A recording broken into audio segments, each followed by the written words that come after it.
If you see Gemini as a threshold, if you see it as a point of threshold consciousness, if you consider that the first two signs of the zodiac are fundamentally animalistic and quite basic, that Gemini is the first sign represented by a human as opposed to an animal, then you can kind of start to understand the complexity that's hidden in the sign.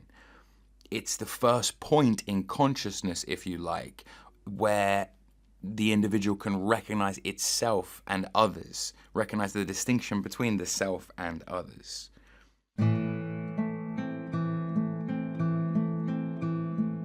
Hey everyone, greetings from the Pacific Northwest. You're listening to Symbolic Studies episode 17. I'm your host Mario, once again joined by my partner in crime, my lovely wife Michelle.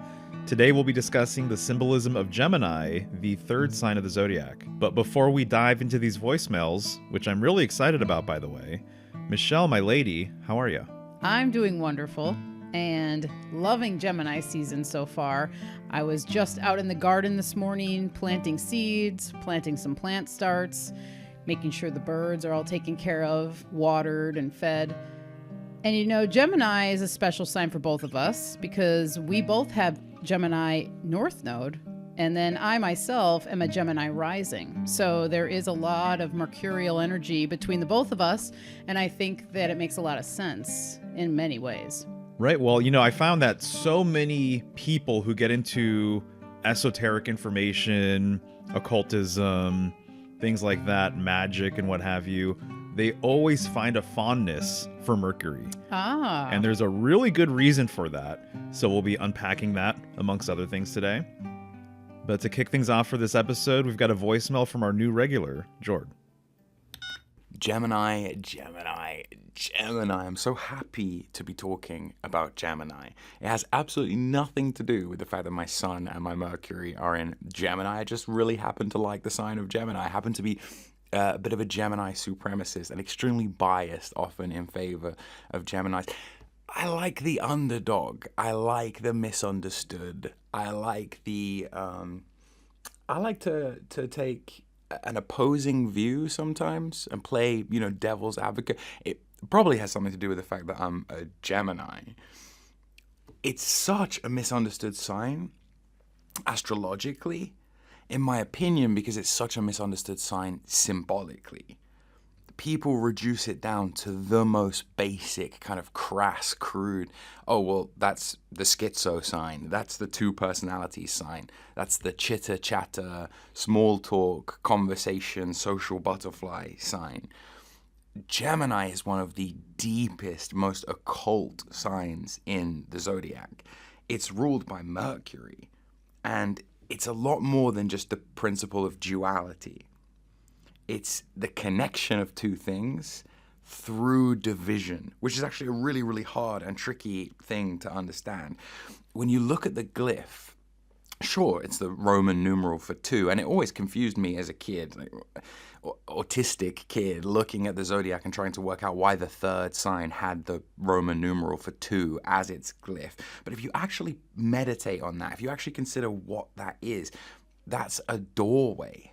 That's two twin pillars, kind of, you can almost imagine them holding up the temple gate. It's a threshold, it's a frame through which you can see something. It's a mirror, perhaps. Symbolically, there is so much hidden in Gemini, so much more than just the number two.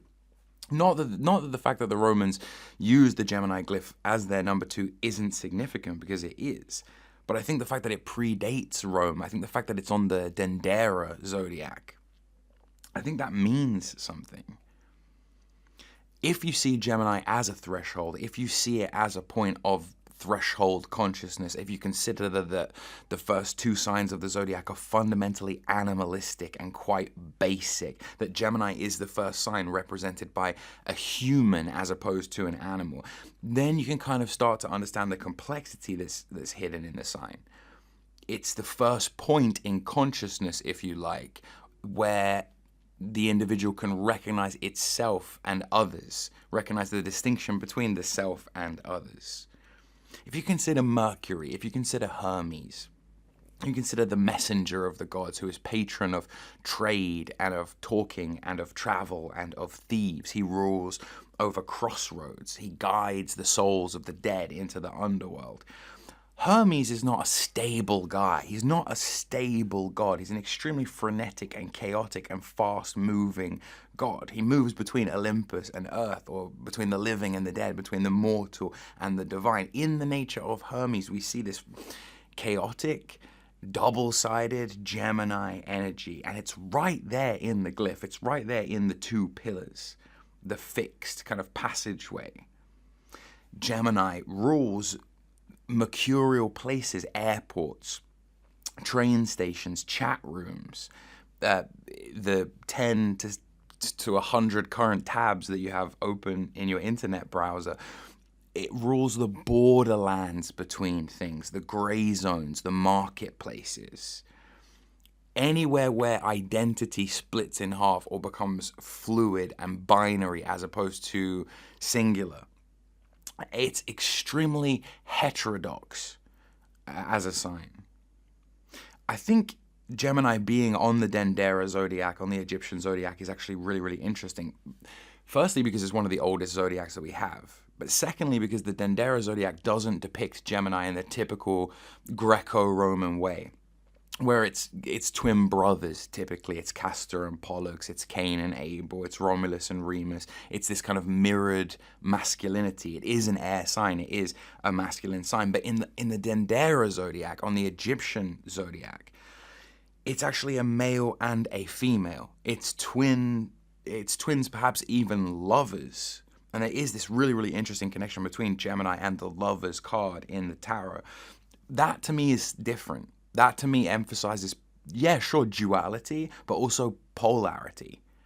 It's like it's a very sacred thing, the union between a man and a woman. It's actually complementary divided forces. There's some kind of balance and harmony, some sort of yin-yang animus thing going on in Gemini. The fact that in order to communicate, you actually need polarity, you need self, and you need other. The fact that it's a temple gate, the fact that it's on the Dendera zodiac, I think it just further reinforces this kind of idea of doorway symbolism. There's an outer world, there's an inner world, there's a sacred world, there's a profane world. The glyph kind of resembles those things. If there's no opening, if there's no passageway, there's no way to transmit information from one place to the other. And that's why I think I resent this kind of idea of, of course, yes, if you apply that to the individuals born under the signs, yes, okay, they can be two-faced, yes, okay, they can be hypocritical, it's the sign most associated with lying. But that's because I genuinely think other signs and people who don't have Gemini placements can't truly appreciate things in a binary way, can't truly genuinely see the other side of the argument sometimes. As a Gemini person with strong Gemini placements, it's always strange to me sometimes how people can't see the other side of whatever opinion it is that they have.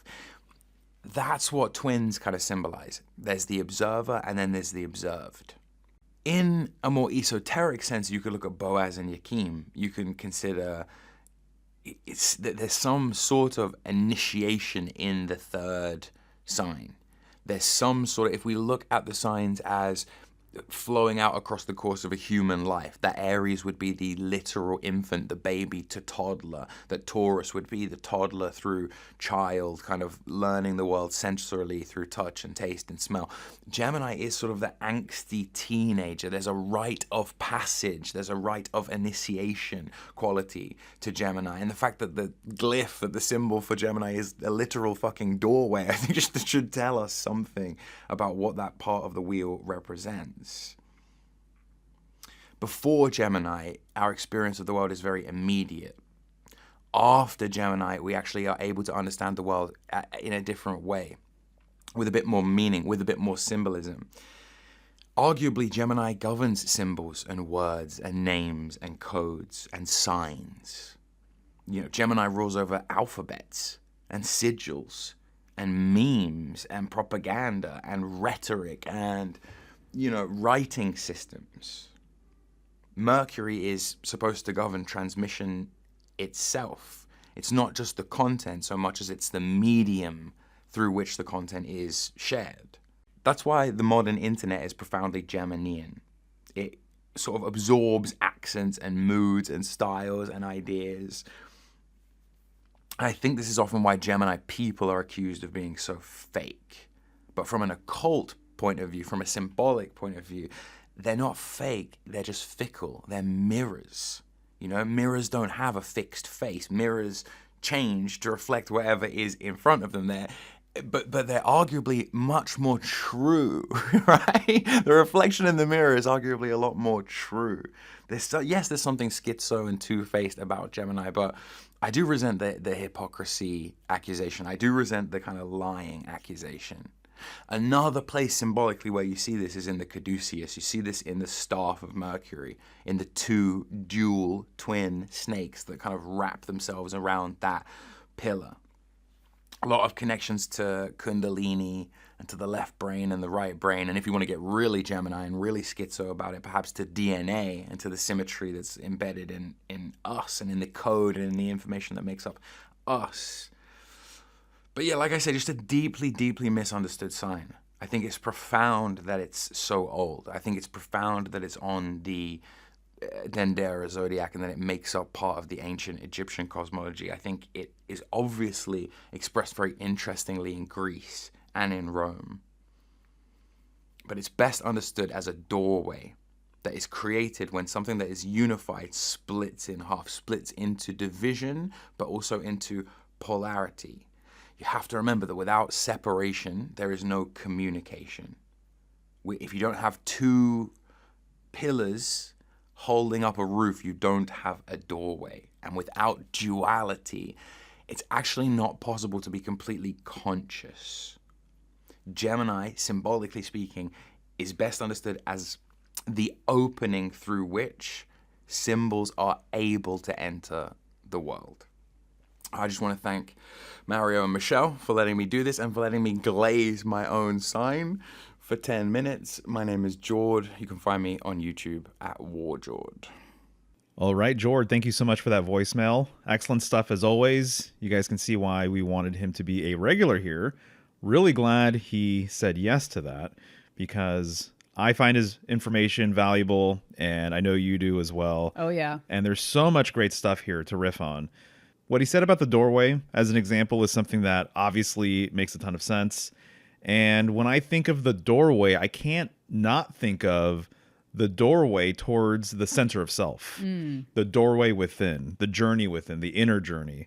And it gets me thinking about this idea that perhaps one of the best lessons embedded in Gemini symbolism is that, yes, it has a lot to do, as an example, with relationships, external relationships, your partnerships, things like that. But I think that the most important relationship that you need to have a strong foundation with is the relationship with self.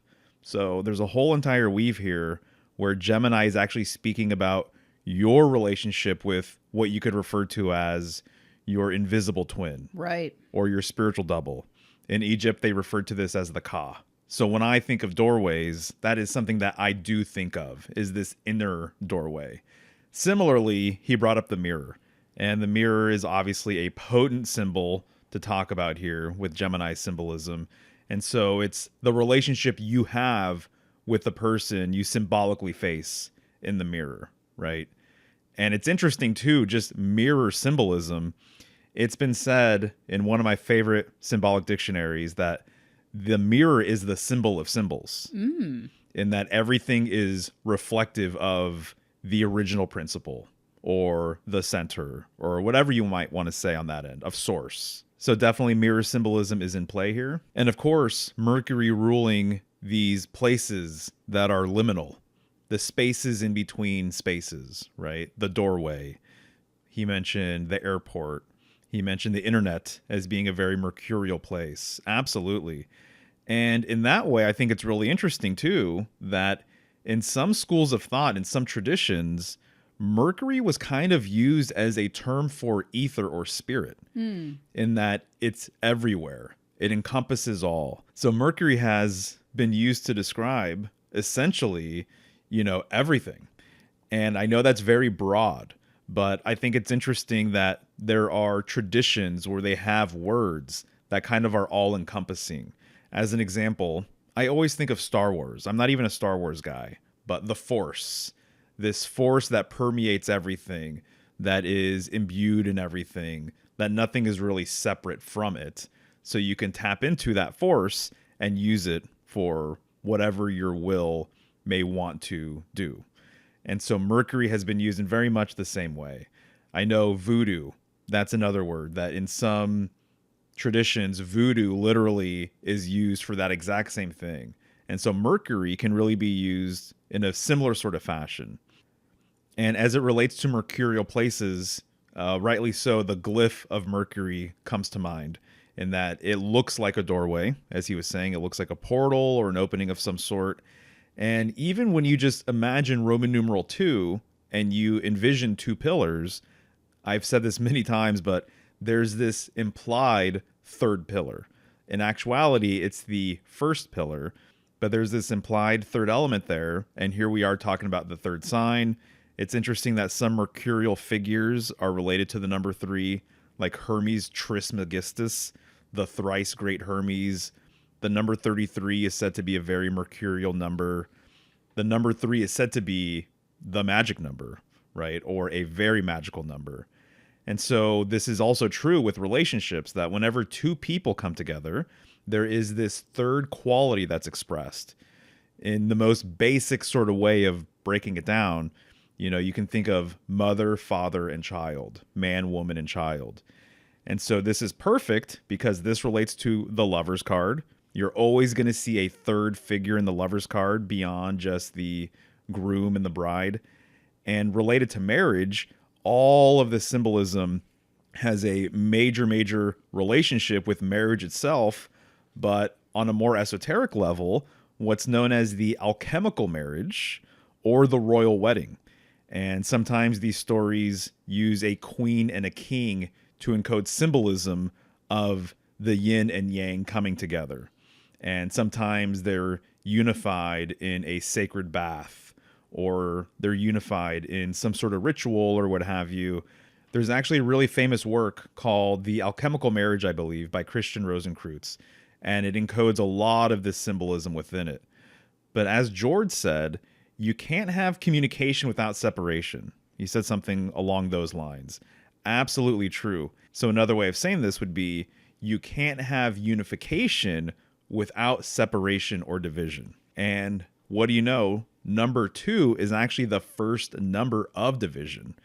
Whereas number 1 represents unification or unity, number 2 represents a divide, right? It represents this first split. And so because of that split, now two people can come together. There can be this back and forth with a relationship or what have you. Hey everyone, if you've been enjoying the podcast and want to explore further, there's an entire archive of exclusive material available through membership at symbolicstudies.com. Over the past few years, I've built a growing library of symbolic lectures, bonus podcasts, and members-only content, including 19 full-length Symbolic Secrets episodes covering the major arcana from the Fool through the Moon card, with the remaining lectures still on the way.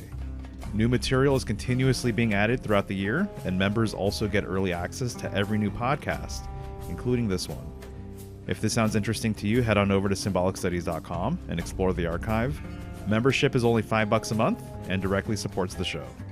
All right, back to the episode on the symbolism of Gemini. And I know you have some things to say about division, correct? Yes, I do have a few things, and I wanted to say thank you to Jord. So glad we brought you into the fold as a regular here on the podcast. On the subject of marriage, Barbara Walker in her book, The Secrets of the Tarot, actually goes into marriage quite a bit when she's looking at the Lover's card.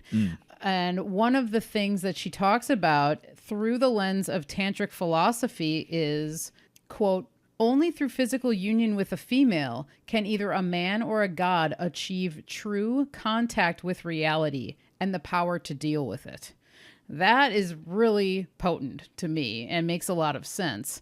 And so it kind of goes to this thing of the unification bringing strength to both individuals, but there's the separation as well. When Jord mentioned connection of things through division, one of the things that stood out to me was a quote from the Zodiac and the Salts of Salvation. And they say, Gemini is the branching off month or period of the year. It has to do in utero with the branching off of the nerves from the head to form the body. This is incredibly profound, in my opinion. And I can actually see this kind of happening. And I can see how this is attached to Gemini and Mercury itself in a big way. Because where these nerves leave from the head and go down the spine, this is what's helping the fetus develop and form into a human. And so there's a whole weave also with the nerves being known as the threads of life. And so when you kind of think of your nerves kind of leaving the head and coming downward, we're also kind of dealing with the nervous system and what the nerves are doing, which are basically sending messages to the body to signal pain, to signal sensations of cold and hot. And that to me is very mercurial. Definitely. No, I love that. That is really interesting. And what it kind of reminds me of as well, this branching off, or these two halves having this unified sort of quality or dynamic. Let's not forget that Gemini corresponds with the arms. Right. So you have the left hand and the right hand. Look at how much these two seemingly separate branches are able to come together and bring things together and do all of the things that we need to do. In relation to the nerves being the threads of life, here's another quote that may bring some light to the subject. It is also true that fate or destiny of each individual depends on the extent and degree to which the spirit in man is able to control, direct, and manifest the, quote, threads of life through the cerebral spinal nervous system. The electricity of life truly flows through them. The nerves help us to know when something is wrong, when something is sharp, when something is cold or hot, as I said before.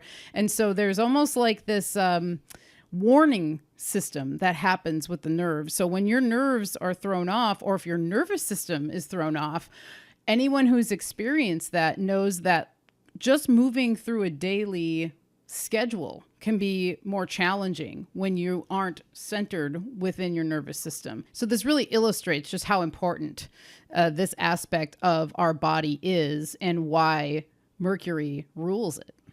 Oh, yeah. It's very mercurial through and through. And perhaps maybe not a warning system, although I know what you're saying there, but a feedback system. There you go. That is a better way of describing it. And this is really the whole thing. Where there is communication, there is Mercury. Where there is travel, there is Mercury. And this includes things externally in the real world, but also internally within ourselves, spiritually, symbolically, all of these different types of things. After all, he is the messenger of the gods. He goes to and fro, and he is nimble and quick. And so he's always moving. And we live in a place where things are always moving. Right, right. Hi, Mari and Michelle. I'm just calling in to chit-chat about Mercury, Gemini symbolism, as I've got a lot of thoughts about this topic. So I'm going to try my best in the time frame.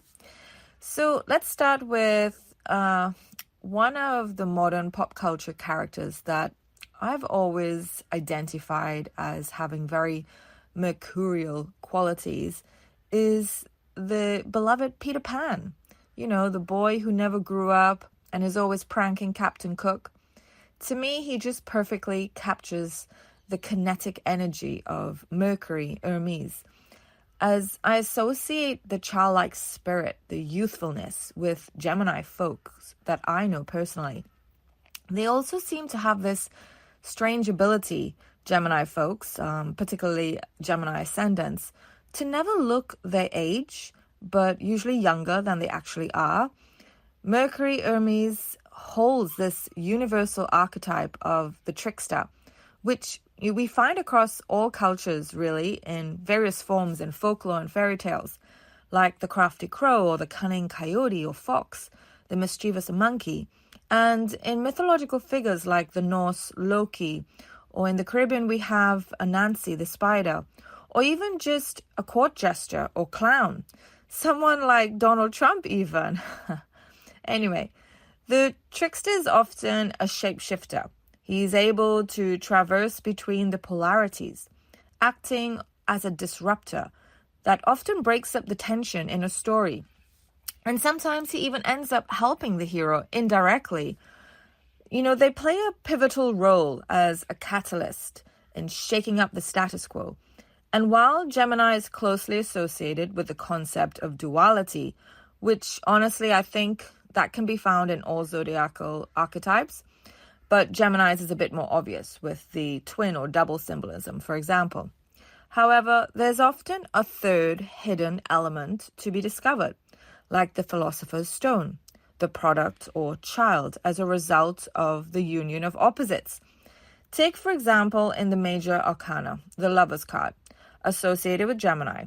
They often portray a third figure or being that seems to hold the tension or actually situated in between the couple.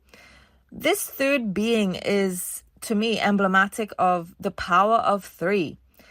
Three as in like a threshold for resolution. For instance, think of how many fairy tales. There's often the idea of repeating a phrase or an action 3 times before the problem is resolved or the spell is broken.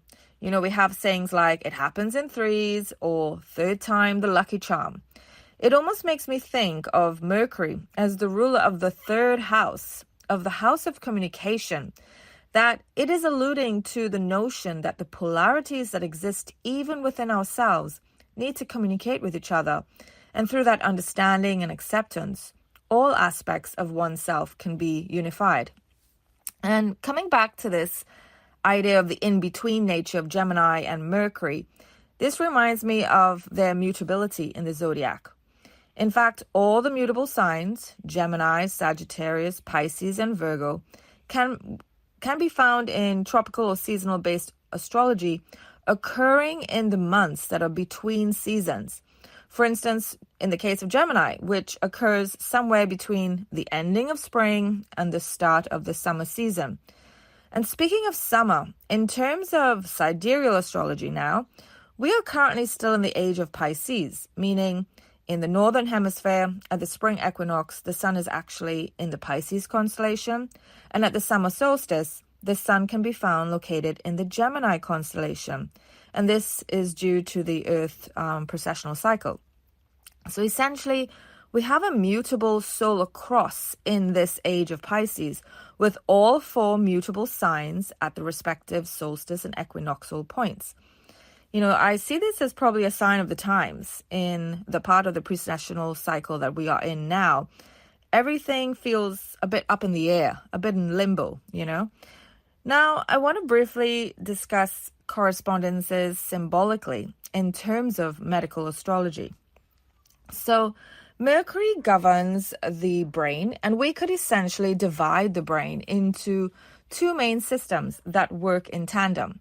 That is our memories and conscious thoughts. We find deep in the brain the memory center located in the area known as the hippocampus, hippo referring to horse, because this area resembles the shape of a seahorse. This is like our filing system, storing away memories, including our spatial navigation abilities. The thinking, problem-solving part of our brain, that's located in our prefrontal cortex and is the hub for our conscious thoughts and reasoning skills. So we have thinking and memory. And this actually reminded me of the Norse myth of Odin's 2 ravens. This brings me to Mercury's association with birds. After all, he wears winged sandals and sometimes a winged helmet. Birds are brilliant emblems, in my opinion, for those liminal spaces due to their ability to traverse all realms, from the highs of the sky to the lows of the earth and even across watery landscapes. The crow and the raven are particularly known to be among the most intelligent birds, even a little naughty at times, which brings me back to Odin's 2 ravens. Again, the double symbolism. One raven is named Hugin, which translates as thought and also represents the present moment time. And then there is Munin, which translates as memory, and he represents the past time. I think this is pretty cool that these two ravens represent the two main systems of our brain ruled by Mercury. This brings me to the knowledge systems that have been related to Hermes, or his Egyptian equivalent, Thoth. So let's talk briefly about alchemy. It's a huge topic, and it's impossible to condense it here, but I like to think of the gem in the eye. Gem in eye. The stone within me. Could this be related to the Philosopher's Stone? And speaking of stones, have you ever heard of the medical condition called lithopedion, which literally means stone baby? And this happens in ectopic pregnancies that are too large to be reabsorbed by the mother's body. And it ends up resulting in the calcification or the petrification of the fetus. And this sometimes goes undetected and is found, many years later in life. Anyway, back to alchemy. Now, I am by no means an expert in alchemy, but have always been fascinated by it. And recently I bought this amazing book that was only released a few months ago, entitled The Alchemical Feminine by M.E. Warlick. In it, she traces the origin and history of alchemy up until the 19th century, through its evolution of not just the manuscripts and philosophies, but through the evolution of the alchemical imagery, that is the accompanying illustrations alongside the text. Now, it's a huge topic to get into in a limited time frame, but I just wanted to briefly share the gist of that book. Basically, when you study the earlier alchemical texts, that is pre-1400s printing press development, alchemy was strongly based on the observations of nature and upon the theory that physical matter is polarized symbolically into masculine and feminine. The masculine was metaphorically related to the sun and philosophic sulfur that has the properties of being hot and dry, but mostly for having fixed qualities of matter, represented by the man in the alchemical marriage. Meanwhile, the philosophic Mercury symbolizes the feminine, having the properties of being cool or cold and moist, but mostly for having volatile qualities of matter. And in artwork, this was traditionally represented as a woman and the moon.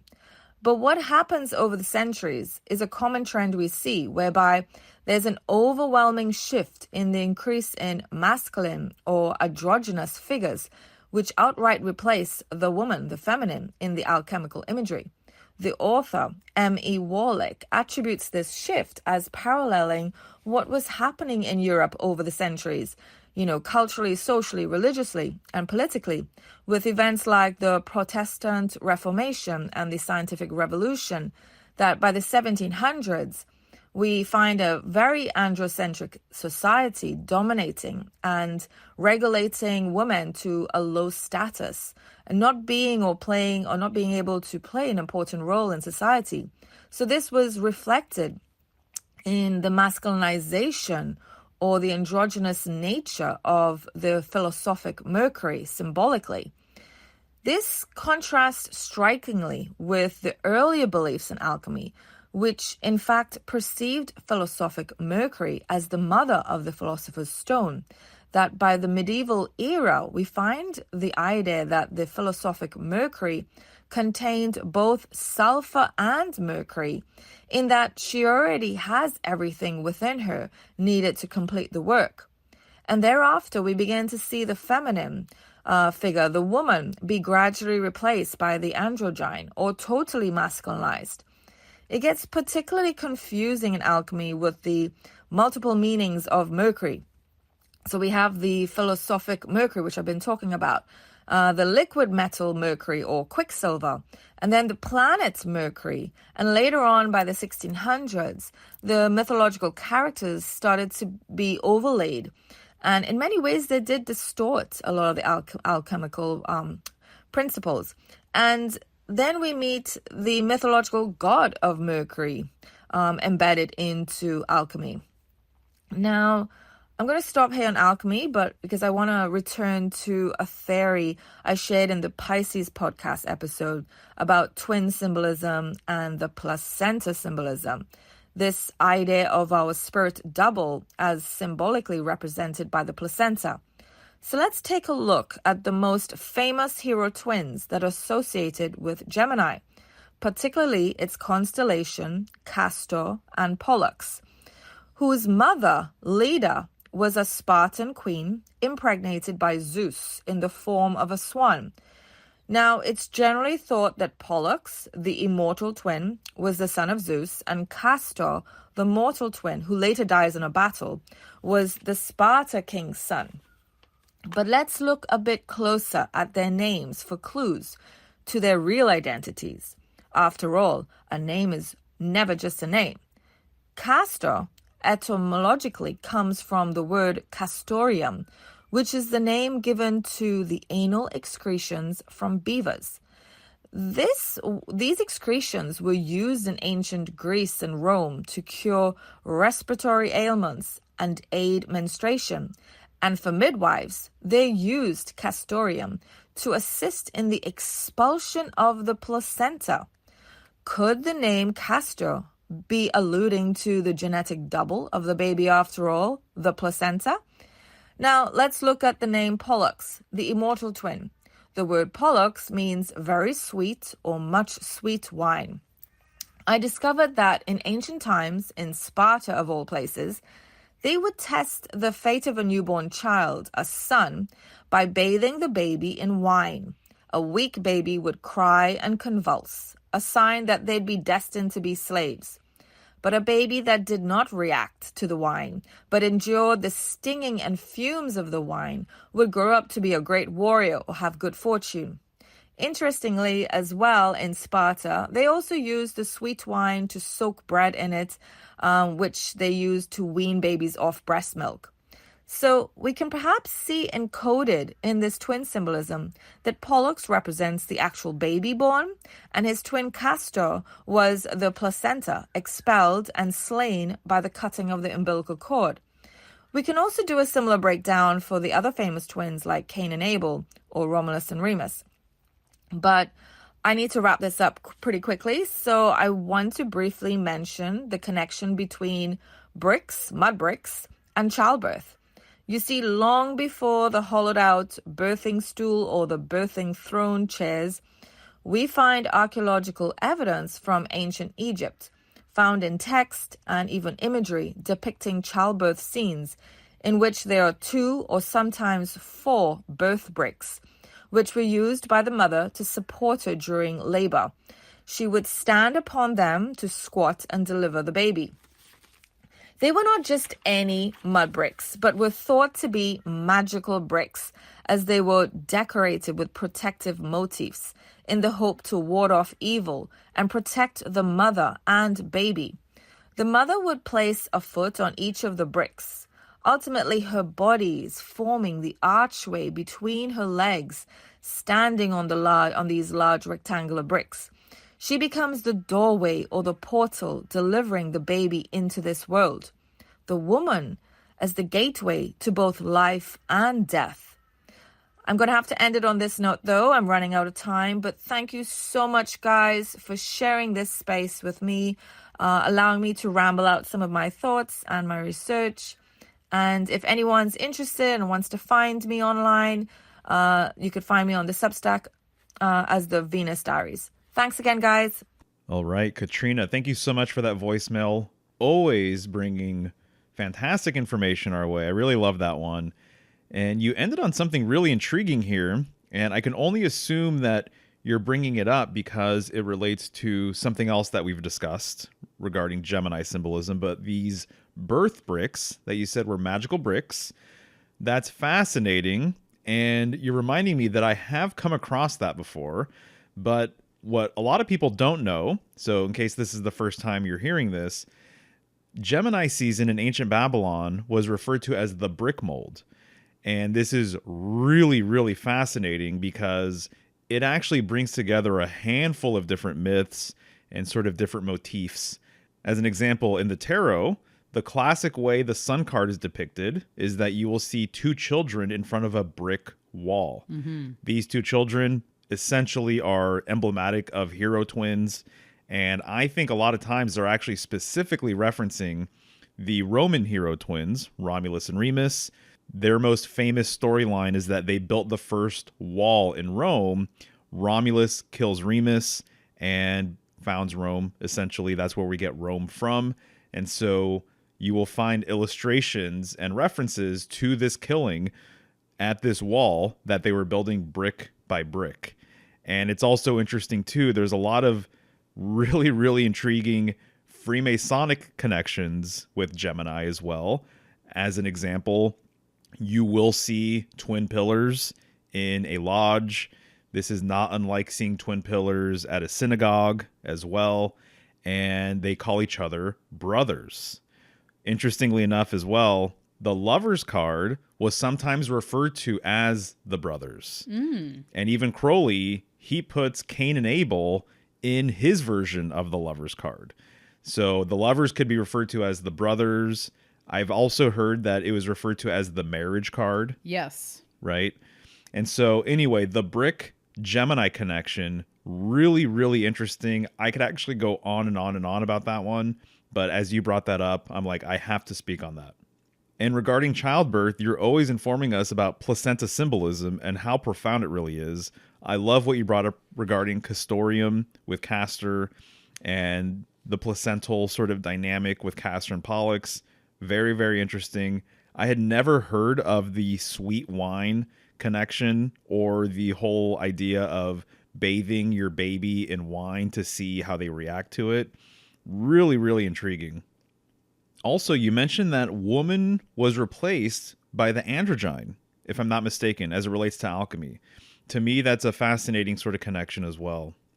As it relates to the feminine, and specifically to marriage, there is a whole thing that Barbara Walker was bringing up in her book, The Secrets of the Tarot, that I found very intriguing about marriage and how it was at one time ruled and guided all by females, and then it became a male-dominated ceremony. And for those who may not be aware, there was a time when marriage was denounced in the Christian sphere.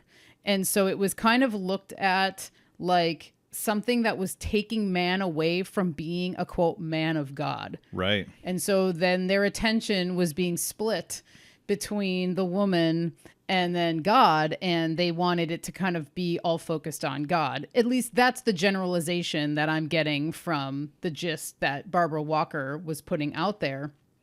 So to quote Barbara Walker here, when it comes to the view of marriage through the Christianity lens, now this is early Christianity. I'm not saying that this is how it is now, but this is from her book.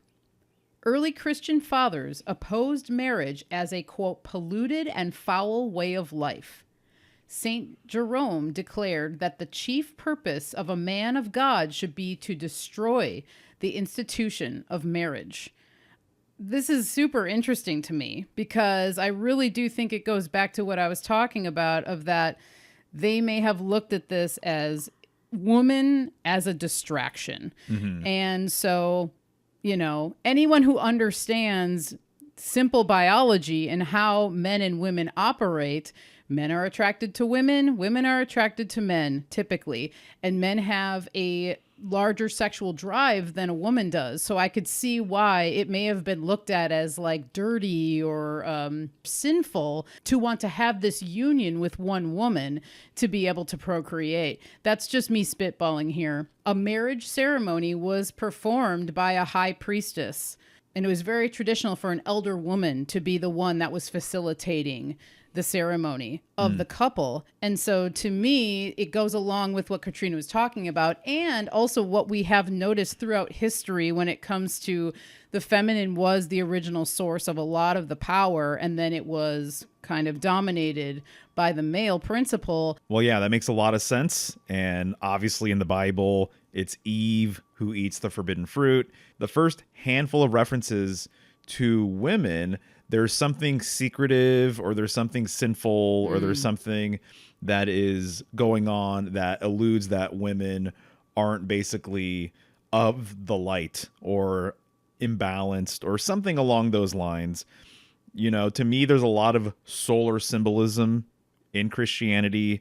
And when I think of the sun personally, I tend to think of a more masculine energy. I think of the projective rays of the sun being not unlike the projective phallus, if you will. Christianity has become more solar over time, I would say. In fact, symbolically, I think Christianity earlier on, and Jesus Christ actually earlier on, was more of a mercurial figure, and he became more solar over time. So there's a lot to be said about everything you mentioned there about marriage and the role of the woman. And obviously this all came from the fact that Katriena was mentioning the feminine aspect of the alchemical formula being replaced by an androgynous aspect. That's a really, really potent detail that I don't think I'd ever considered before, but makes a ton of sense. To tie a ribbon on the whole marriage aspect of the conversation, and to kind of go back to what you talked about with the lover's card sometimes being referred to as the marriage card, Barbara Walker does confirm that in her book, and she says, the lover's card was often plainly entitled marriage. Male interpreters usually refuse to perceive the scene as a wedding because of the officiating elder being a female. So that goes back to what we were talking about there. And then, correct me if I'm wrong, wasn't there a time where marriage ceremonies were actually performed outside of the church? Like on the stairway leading up to the church? Yeah, because for some churches, or for the Catholic Church, this goes back to what you were talking about with this whole taboo dynamic. They didn't think it was worthy of happening within the church. Aha, wow, okay, right. So the compromise was, okay, you can be somewhat affiliated with the church for your wedding ceremony, but it has to be done outside before it was allowed inside. And I don't know if this was a universal thing across the board, but this seems to be part of a real history. I also love the fact that Katriena brought up the two ravens, and this reminds me of the fact that Odin is more of a mercurial character more than anything else, but how these ravens relate to thought and memory, that's perfect for this conversation, of course. And I need to bring up the fact that Katriena started off her voicemail by talking about Peter Pan, who is appropriately mercurial. And this immediately reminded me of Michael Jackson, who basically had a fondness for Peter Pan. If I'm not mistaken, he would call himself Peter Pan. His ranch was called Neverland Ranch, right after Peter Pan. And when you think about Michael Jackson, he has a lot of mercurial things going on there too, including this am I black or white business. Right. And so that reminds me of the androgynous, bifurcated, split Gemini sort of essence that we're speaking to here. And then I just have to say as well that Michael Jackson is known for his moonwalk, and there is so much symbolism that overlaps between lunar symbolism and mercurial symbolism. So much so, it'll kind of make your head spin and make you wonder what is really going on here. One quick thing I'll say is that the Egyptian equivalent of Mercury, most people say, is Thoth or Thoth, and he was also a moon god. And so there's a ton of overlap between Mercury and the moon. I covered this in my moon card episode on Symbolic Secrets if people want to learn more. Hi, Mario. Hi, Michelle. This is Emily Ridout at the International School of Astro Yoga, calling in to talk to you about Gemini energy. So Gemini is the twin. It is Castor and Pollux, cleanliness and pollution, Cain and Abel, and it's additionally the mutable sign of air, so the movable energy of the mind and our power of attention.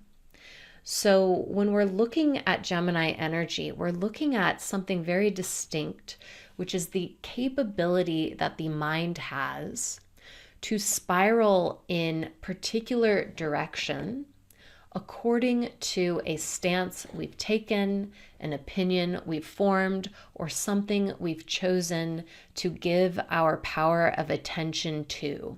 which I think is a very big deal one, because right now Uranus has just moved into Gemini. And a lot of people think about our choices and our minds as conscious choices, the opinions we form, all these things. But really, a lot of the opinions held by individual people, unless if it's a hot button issue where people are culturally divided in a particular moment. So for example, we have the classics of politics, religion, all these different things. We very often form our opinions passively, so through what we give our attention to. And like a fish who can't see the water it's swimming in, very often we don't recognize the ways our minds spiral given what we have offered, either consciously or unconsciously, our power of our mind to. So when we pay attention to something, we are compelled with Gemini energy to spiral in a particular direction. And Gemini very much represents the capacity to choose. So the idea behind Gemini, the twins who go in opposite directions, they have by every quality the same origin. They have the same parents, the same day of birth, all of these things. And they choose through what they attend to in life to spiral in these different directions. Now, in the body, Gemini relates to your lungs, and especially how the breath connects to the nervous system, and also to the shoulders, arms, and hands. Side note, I love this. We have the word manus in Latin, or manos, these words for hands, that have the same Indo-European root as manas, a quality of the mind, right? Manas, and it's also the same root as man or human. And all of this has to do with the hands and the mind and what makes us distinctly human. So I always like to bring that up because it's very much tied to ideas of how we can gain conscious control over our actions, our minds, and our nervous system state through this Gemini energy, through what we attend to, through what we choose. And when we're looking at the quality of Gemini as it pertains to the lungs and the breath, we do find that the breath can be consciously utilized to create different nervous system states in the body. We know this through, deep breaths make you calmer. Hyperventilation makes people much more nervous.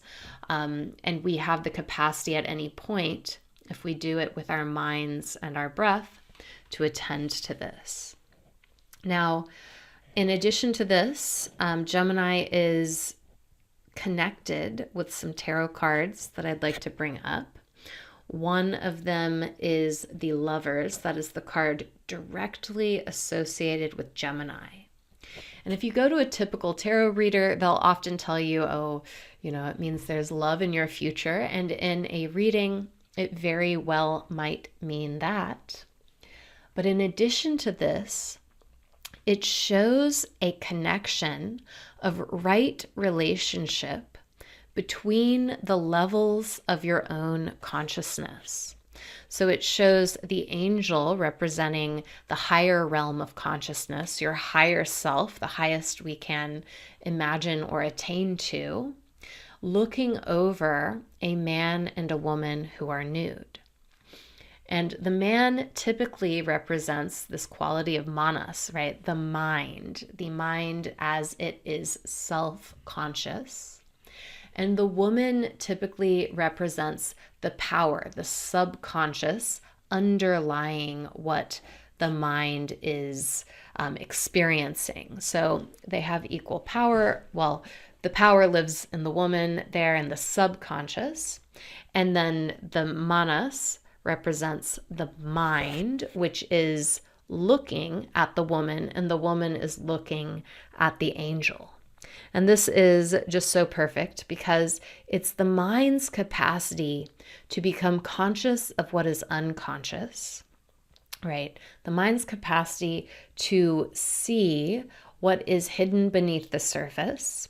And then that subconscious, which is actually our doorway to superconsciousness, that doesn't mean you surrender to subconsciousness and then let, whatever lives in the realms of subconsciousness take over.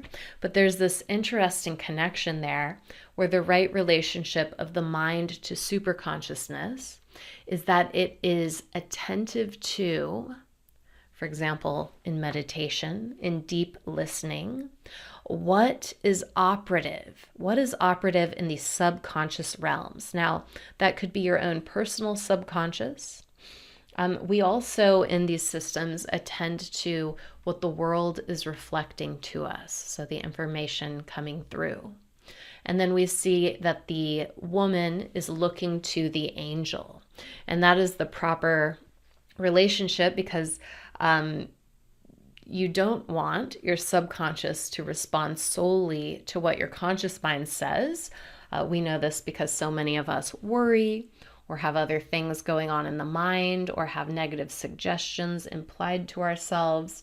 And so we want our subconscious to be directly receptive to that higher angelic realm.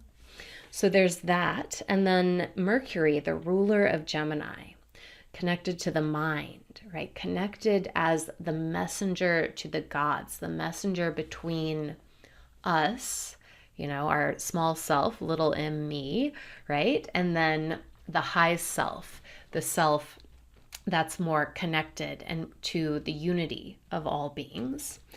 So the magician is the card representative of Mercury, and he shows how to focus, how to attend. He salutes the highest, and he draws his attention to what he's trying to do, using the tools he has at his disposal, his spirit, his intuition, his imagination, right? All of these things, the manifest world around him, and he is attending to the task at hand, whatever that task may be for a person.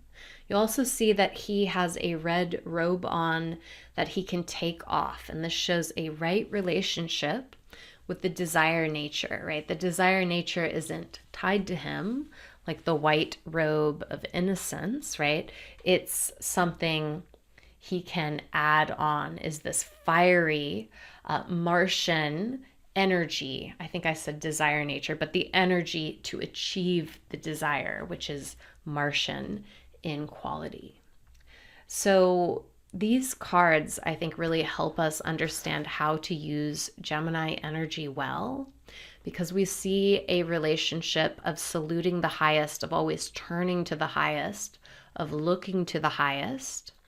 And then we see the capacity to call in these things and focus the mind enough to spiral in the direction we do want to spiral. And so that's a big thing with Gemini energy, is you have a choice. And you always have a choice. You could have spiraled one direction really far, and today you could decide to spiral in a totally different direction. And so Gemini shows us our own power of our mind, which I find truly fascinating.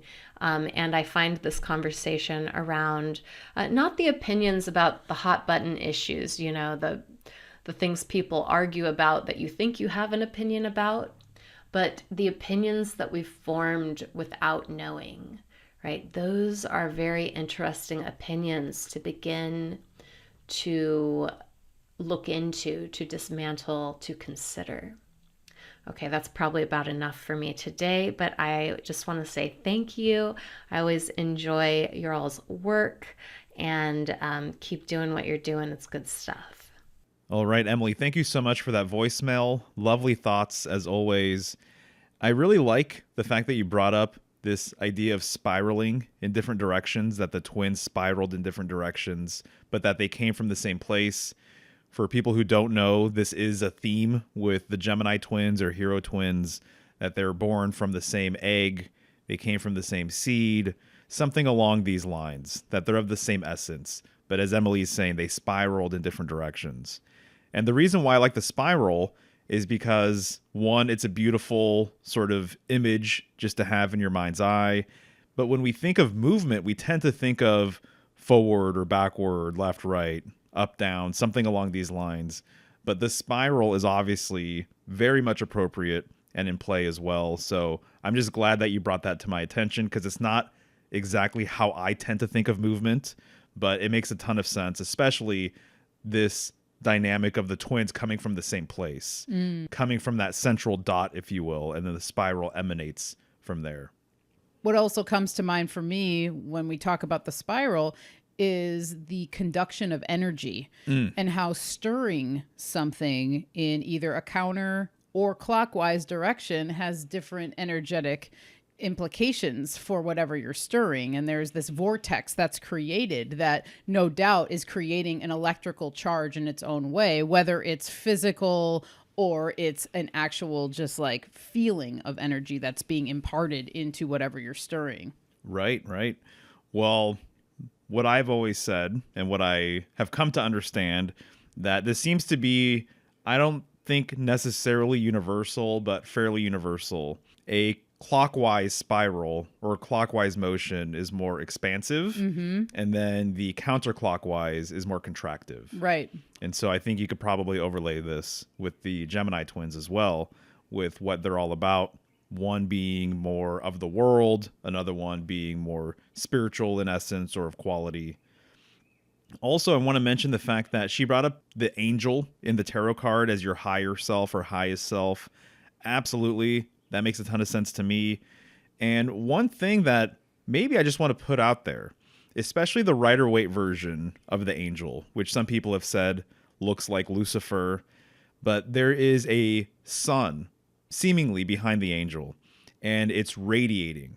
And to me, I always think about this sun not necessarily being the physical sun that rises in the east, sets in the west, but it's more of a central spiritual sun, essentially. And so to me, when I think of our highest self, yes, I think that the metaphor of above, this angel, coming from the divine realm, the heavens, if you will, that makes a lot of sense. But also, when I think of higher, I also think of inner. So I think that the highest self is within, right? And so this is interesting as well. I think maybe we've talked about this on the podcast before, but the fact that angel and angle are so close. And so literally it's just a switch of those last two letters there. And angles emanate from a central point, the same way they emanate from, if you're thinking of a pie chart or you're thinking of a wheel, that the angles emanate from the center itself. And so there is an aspect to the angelic realm being closer to the center, aka source. So that's how I kind of tend to look at it. To go off of this point a little bit more and to focus upon the angel wings that are present on the angel. And then it makes me think of the winged feet of Mercury, but also the wings on the hat of Mercury. What they say in the Salts of Salvation book is that the winged pole of Mercury is the tree of life. And so that kind of goes back to your point of there being this central axis where these things emanate from. Right. Yeah, no, exactly. And then, of course, let's not forget that one of the most prominent aspects of angelic symbolism is the fact that they're often imagined or depicted with wings. And so this relates back to bird symbolism. And with birds, they're really such amazing creatures. And they're so mercurial in the fact that they're always communicating. You can hear them. There's the whole idea of the language of the birds, this green language or magical language. They're up in the trees, so they're closer to this heavenly realm above. And even when you're looking at birds a lot, which we've been looking at birds a lot lately, they're always looking around. They're always scanning. So they're always taking in information. Obviously, this is a survival thing. They're looking to see if there's any predators around or other opportunities and whatnot, but they're always taking in data. They're always trying to figure out like what's happening, in this little area and everything else. So to me, that's a very mercurial thing as well. Oh, yeah. And they're obviously creatures of the air. And Yes. their quickness is impressive.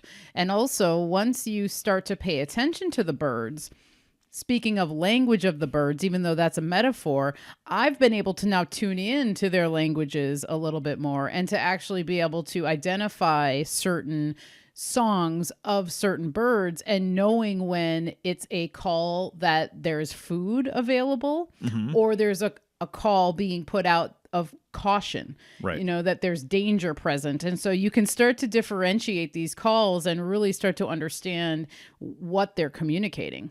Well, and speaking of air, Mercury as a planet is both an air planet and also an earth planet. So that's kind of interesting. So in Gemini, it represents the air side of mercurial symbolism. And then in Virgo, it's the earthy side. This is also true traditionally with Venus, that Venus is earth with Taurus, and then it's also air with Libra. Interestingly enough, all of these signs are next to each other, just in different parts of the zodiac. So Taurus is right next to Gemini, and then Virgo is right next to Libra. But with air symbolism, we're talking about the sword, which divides, which the Hebrew letter that corresponds with the lover's card is Zayin, or Zayin, which literally means sword. And it's interesting that the sword corresponds with the mind. And Emily had all this wonderful stuff to say about the word for hand relating to mind, right? And all this symbolism that kind of overlaps with each other. I thought that was brilliant. Right. And one of the other quotes I have that I wanted to read is Mercury is a true creature of air. The height is its home.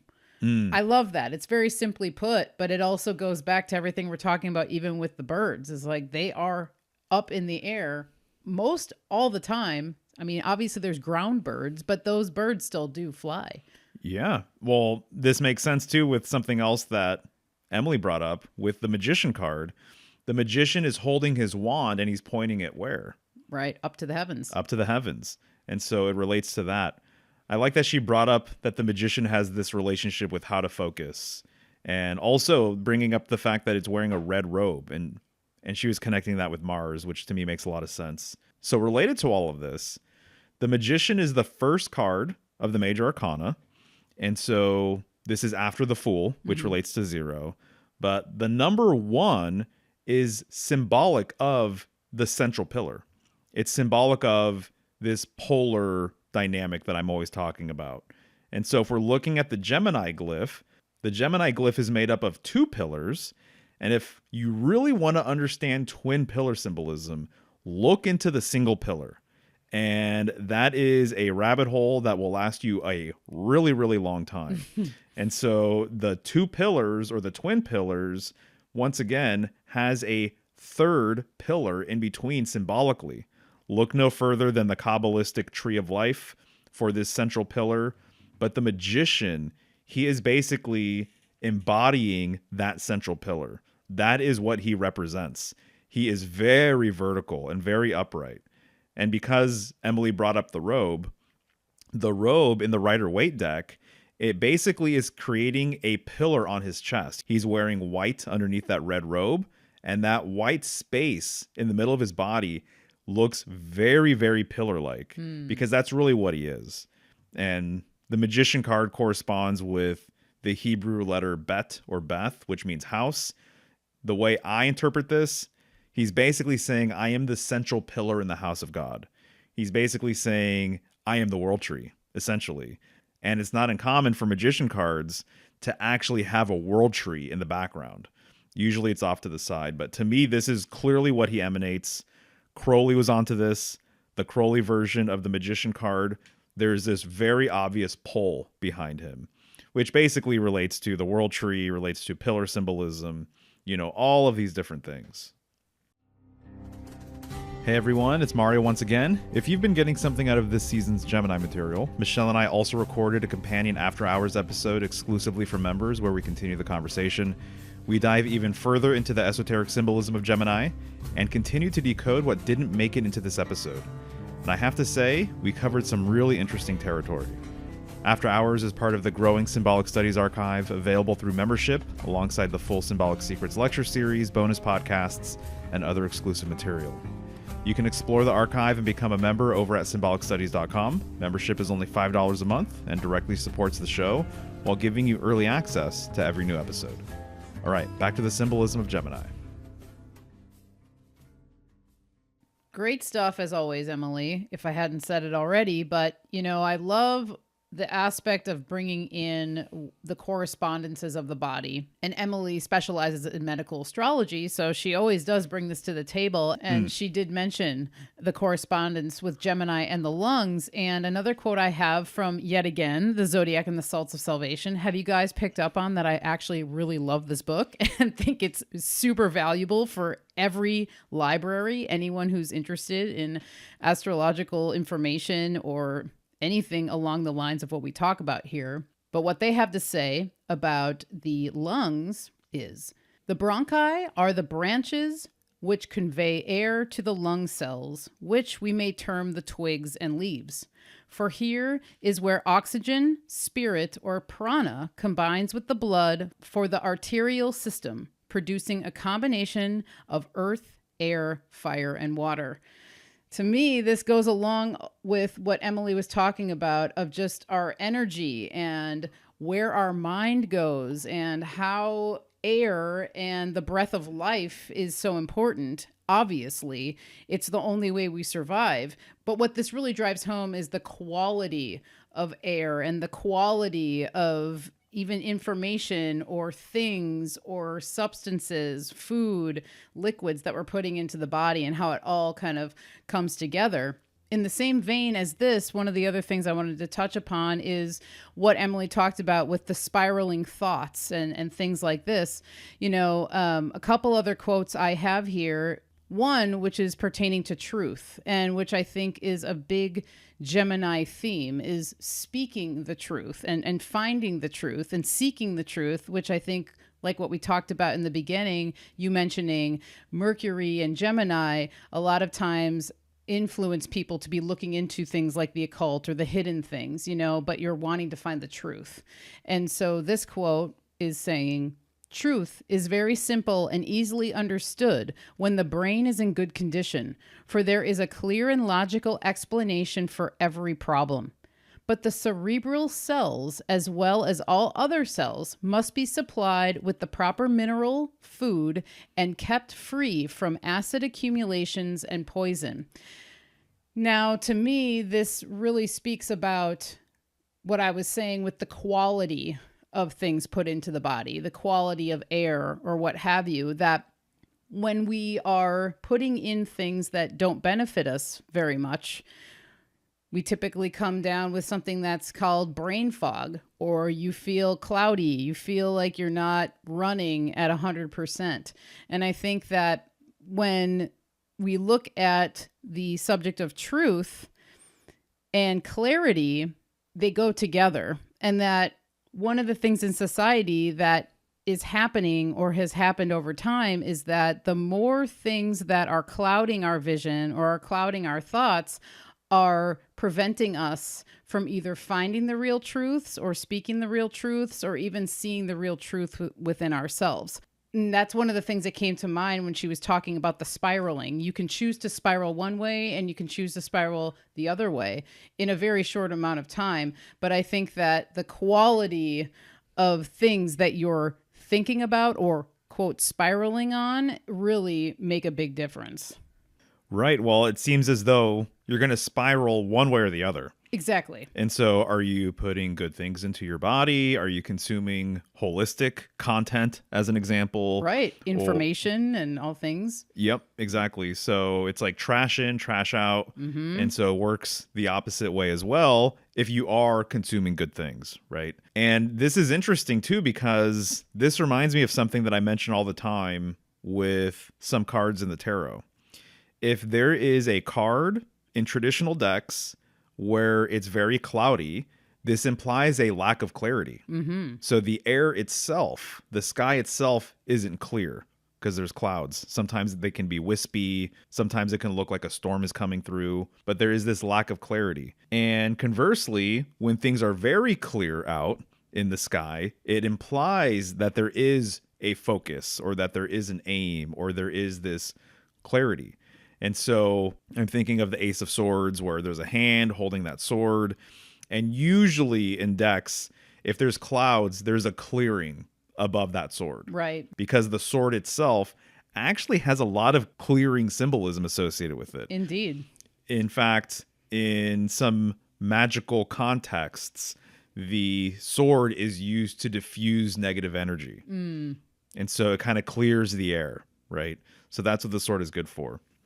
So just to your point with the truth and everything else, as well as just want to mention what I brought up earlier regarding your relationship with your inner self, your relationship with your spiritual double, or your relationship with your Ka. And if you don't have a proper relationship, if there is a lack of communication or there is distortion in communication, then you aren't going to perceive external truth clearly. You're going to be seeing things improperly, essentially. So clarity within allows for clarity externally. And for this next voicemail, we have our friend Ben Balderson calling in with a voicemail on philosophical/alchemical Mercury. And Ben used to run a show called Odin's Alchemy, and he is a self-proclaimed alchemist, and he is a lab alchemist. So we figured we would hear his specific take on alchemical Mercury as he sees it, which is unique, but I think very valuable. So let's check it out and hear his thoughts on Mercury. Hail, Mario and Michelle. Thank you guys for asking me to throw down on this a little bit. Mercury is always an excellent subject. In today's world, there are so many references and stories about Mercury, most of them painting the mercurial figure as hermaphroditic and as a trickster archetype. To truly understand Mercury, we have to look at the stories he derives from. And for me, as usual, we have to apply this to how things work in the lab to understand who he is. In history, Mercury has numerous names and is associated with many gods. I'm going to focus on the most well-known, Hermes. Hermes is a newborn child in a mountain cave, immediately sets to work. He creates a lyre from a turtle and then steals Apollo's cattle. He is caught, but he gives Apollo the lyre, and the two become fast friends. So rather than being punished, he is given a staff with the caduceus to lead the cattle and is given dominion of many things, such as travel, trade, and communications. When we look at the story, we see a lot of symbolism and a lot of actions. First, we look at Apollo, which is the sun god. His cattle, which have horns of gold, represent the rays of the sun. This same trope exists in other cultures, such as the horns of Hathor, or even Adumbla, the great cow, freeing Ymir from the rimy ice. Then we look at the Greek lyre itself. The lyre has 7 strings matching the color wheel of the rainbow and the 7 natural notes in music. It represents levels of descension as Mercury descends or ascends. He takes us up from the inner earth to the heavens and returns with the gold of the sunlight back to the earth. He is then given dominion over travel, boundaries, commerce, language. Next, we look at what Mercury does in the lab. Mercury is a platinum level element solvent. This means it can famously dissolve extremely stable elements such as gold, which is tied to the sun, and liquefy and amalgamate it, turning it from a solid state to a liquid. This is often used in gold extraction, as the bond is easily broken with distillation. Mercury is also used to carry electricity, such as with thermostats, where a bubble of mercury acts as the energetic bridge between two sources. In the second use, we can easily start to see Mercury's dominion. The energy, be it sunlight or electricity, was carried by Mercury. It passes through from A to B. The energy can only go where the Mercury exists. Whether you consider this a transaction, a communication, travel, Mercury has set the bound where this can take place. Without the mercurial connection, no energy movement. Point A, where the energy resides, and point B, where it is going, has no bridge or path. When we look at the breakdown of what he carries in his stories, he carries sound up and sunlight down, each in 7 levels. Now, I would like to draw this over to alchemical philosophy. In alchemy, there are 3 primary sources: sulfur, mercury, and salt. That should have said elements, not sources. When performing lab alchemy, you break things down to these 3 component pieces and purify them and then put them back together epitomized. In this procedure, the goal is to take the sulfur representing energy and imbue it into the salt. To do this, the solvency of mercury opens the hard crystal of the salt and allows it to be imbued with the energetic mobile sulfur. Many consider this the alchemical marriage of masculine and feminine. I do not agree with this, that this happens yet. The sulfur and the salt are both masculine in this procedure, and they have been split and polarized. During this portion, Mercury allows the reunification of these 2 sides of the masculine. It is at that point the Mercury and the salt imbued with the sulfur bond, and you have the classical marriage. During this, Mercury was acting as the feminine, which healed the masculine and then became one with it. This is why Mercury is cast with a feminine aspect. Mercury itself is not negative or positive. There is a basic misunderstanding which paints this as hermaphroditic, but this is in no way the case. Mercury is the only true feminine. When mixed with one masculine side, it becomes positively charged, and with the other, it becomes negatively charged. But the Mercury itself is not either. It is just transferring that energy from one side to the other. One of my favorite visuals for this is the galvanic cell battery, in which we have a cathode, which is the sulfur or the positive, an anode, which is the salt or the negative, and then the electrolytic solution or the mercury, which is allowing the transfer of energy. The cells in the anode break down, and the negative side of each particle jumps to the cathode, changing the charge of the cathode. The positive side of that particle slips into the mercurial solution and is now drawn to the cathode through that negative charge it had picked up, and then the 2 reunite at the cathode. In the stories, this is the psychopomp action, taking the soul of the broken molecule to where it belongs. With that, I will thank Mario and Michelle for inviting me to put my 2 cents into this very complicated and sacred discussion on an old alchemist's favorite element. And I hope it gives you guys food for thought, and you have an excellent day. We love you guys over there. All right. Ben Balderson, thank you so much for that voicemail. Really stoked that you were able to come through and talk about Mercury a little bit here. It makes perfect sense. A lot of the things you're talking about regarding Mercury, saying that it's the true feminine in this trinity here, that's what Katriena was talking about earlier. Mercury being this bridge, or as you put it, the energetic bridge as well. That makes a lot of sense. And you brought up the fact that Mercury was born in a cave, which is super fascinating to me. The cave kind of being this symbolic point of transcendence, if you will. And there's this inner dynamic, of course, with the cave being in the middle of a mountain, presumably. And then you mentioned that Hermes created the lyre, and it has 7 strings. To me, I mean, there's all sorts of little fireworks going off when you mention that, including the fact that I have, as you do, you have a reverence for Northern symbolism and Norse mythology, but Lyra being a northern constellation, it's interesting that the star Vega in Lyra was once the North Star, if you are a follower or believer of the precession of equinoxes and that the pole star changes. I put that qualifier out there because there's people who think that the pole star absolutely changes, and then there's actually some people who think that it doesn't change. But there's so much northern symbolism with the number 7, including the fact that today we have Ursa Major and Ursa Minor, each having 7 stars existing in the northern sky.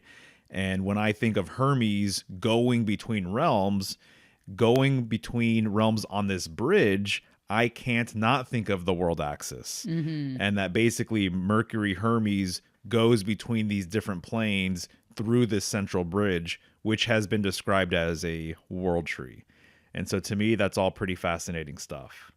This also brings to mind, obviously, the 7 colors of the rainbow and the Rainbow Bridge, which is the bridge that is taking you to the afterlife. There you go. Right. And he mentioned the fact that the 7 strings were color-coded. Right. Exactly. With the different colors of the rainbow. So, yes, really, really interesting stuff. Yep. Thank you, Ben. You were one of the first people that we thought of when we were thinking of who to reach out to because of your connection with alchemy and Mercury and just knowing that you have a deep knowledge of all this stuff. One of my main interests here with your voicemail is the lyre and this connection to Hermes and Mercury. And it was one of the things that stood out to me when I was preparing for the episode. I have another quote here from Zodiac and the Salts of Salvation. I'll preface this quote that they are speaking in a metaphorical way with this one here. And so I'll clarify once I read the quote. The reference to the lyre is concerned with a very mysterious organ in the brain having that name and which is the real source of the singing voice. It is the positive pole, while the negative is the place where sound is emitted or the vocal cords of the throat. And so to translate this, metaphorically speaking, I think what they're trying to get across with this quote is that we have an inner instrument within our brain that helps to control the singing voice or our own voice, whether we're singing or talking. And to further clarify, it's actually the larynx that is responsible for the sound or the vocal cords that will be producing the sound that we're emitting. Right. And they kind of sound similar. Exactly. They have a similar root to them. Right, right. So I don't know if they're literally similar etymologically, but larynx, lyre, right. You know, there's kind of something going on there. But I think Ben was also basically mentioning that there was sort of this aspect of the 7 strings as it relates to the 7 colors of the rainbow, relating to perhaps a 7-tiered sort of ascension-descension dynamic. And I don't think this is necessarily Ben's cup of tea with alchemy, but there is a branch of alchemy, Azoth alchemy, that really makes use of these 7 planets being related to these 7 steps of alchemy. That there's 7 alchemical processes or thresholds or what have you for transmutation to occur. And they had this relationship with the 7 planets. There's actually a lot of different sort of systems that make use of the number 7 as it relates to transformation or some sort of large cycle being sort of gone through. This is why I think even the Chariot card corresponds to the number 7. It's like related to the wheel turning, right? One big sort of pass, one big sort of movement, or one big sort of cycle. And even in the East, people have made use of the 7 stars of Ursa Major as a very similar system, that they believe that each star represented a different step that needs to be worked on or gone through, a different threshold that needs to be passed in order to complete this whole entire transmutation journey. So I think that the lyre having 7 strings, I actually think it's alluding to all of this stuff. I think it's very, very interesting. Ben also mentioned something pretty intriguing regarding sound moving up, but then sunlight coming down. And that's fascinating because sunlight, from the perspective of our daily lives, does come down from the heavens.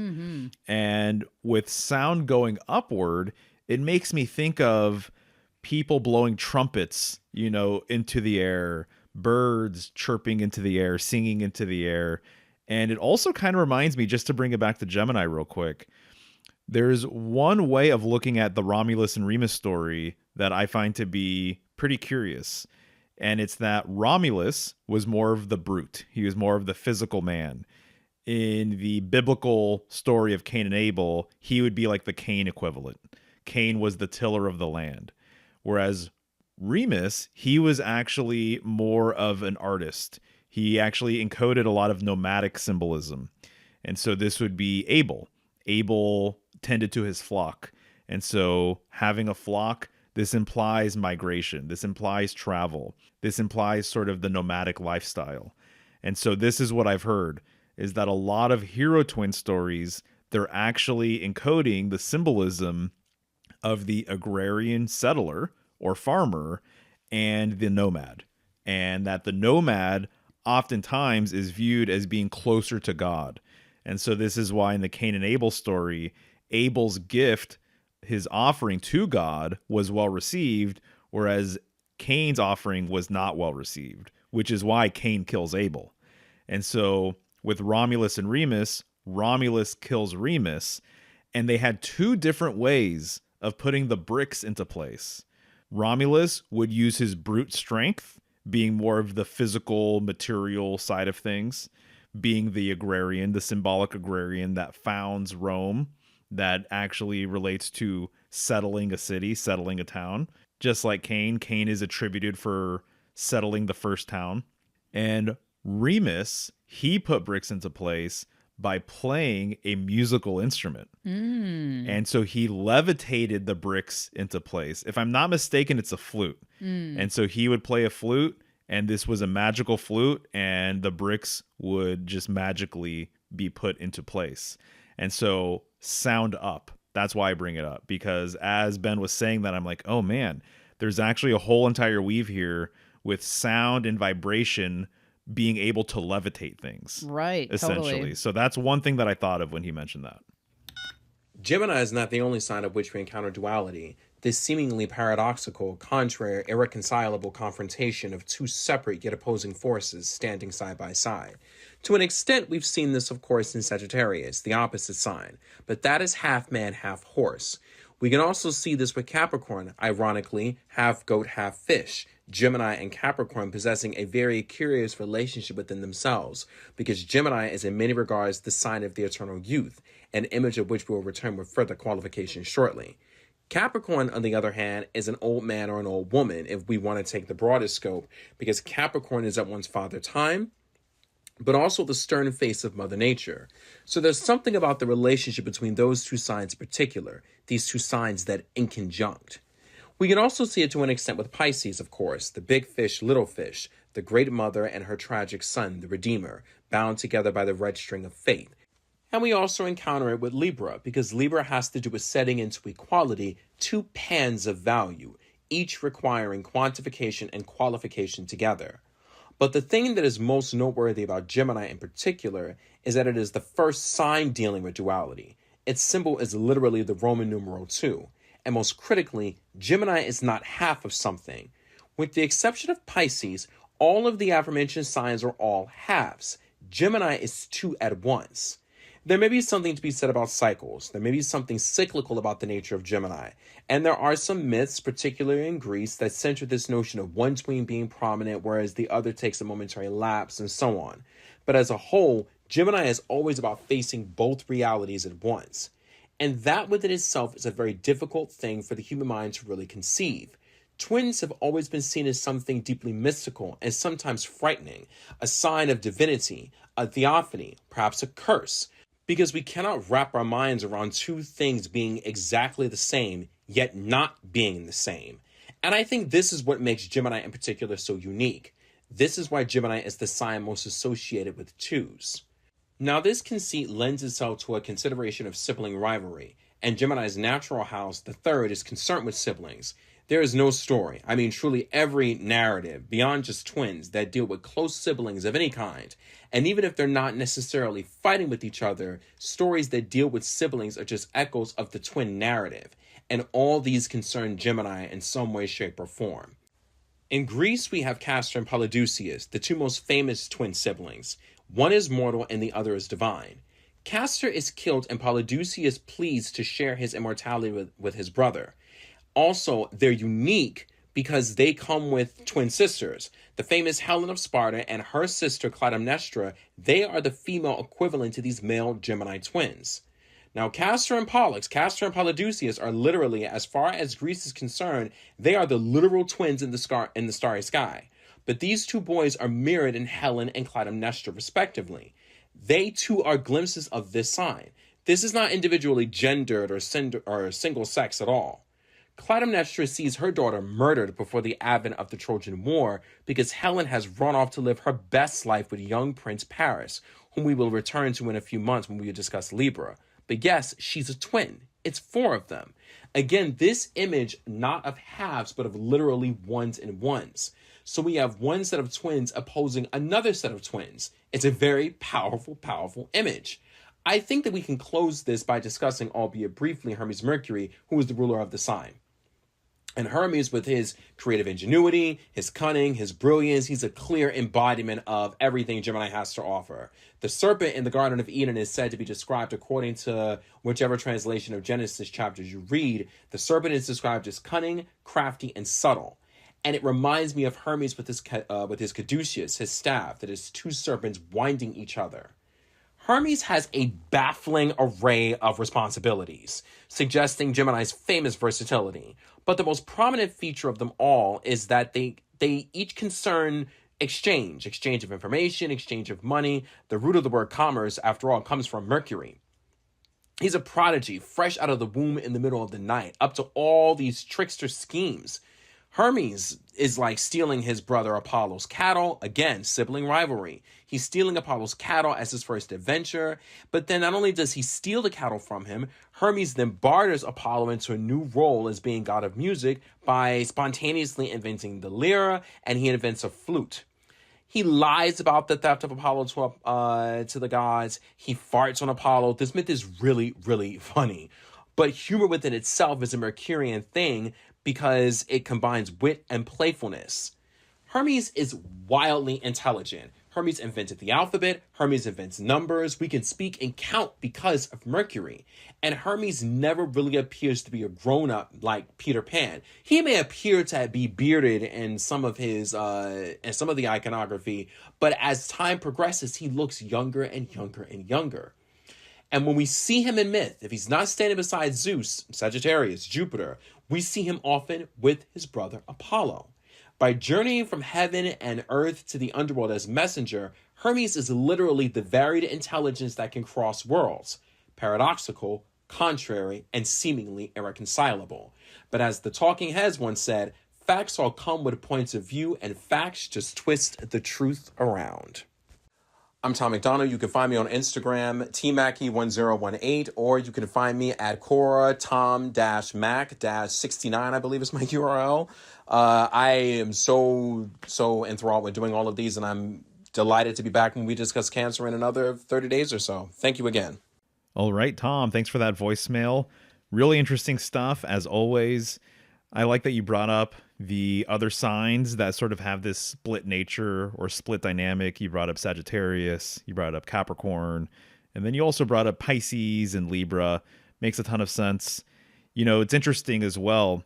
My understanding is that the mermaid, the MER in mermaid, which is a half person, half human, half fish, right? That the Mer actually relates to Mercury. And so it does. Mercury rules or governs over, or at the very least has some sort of relationship with these hybrid creatures. And so even just because I'm thinking about it, the Mer in Mercury, as you said, Mercury relates to commerce. Merchant also goes back to Mercury, if I'm not mistaken. And I think perhaps market also goes back to Mercury. And so, of course, for a long time, a lot of merchants and sellers of different wares and what have you, they would have Mercury as sort of their patron god, their patron deity that they would revere. And even this just kind of reminds me too, just the exchange of currency, the exchange of money, that's very mercurial. Oh, yeah. And so if we're talking about things going to and fro, if we're talking about liminal spaces, or we're talking about communication and movement in general, then it makes sense that on a commerce level, Mercury is definitely right there. I also think it's interesting too that Mercury oftentimes is related to green or emerald green.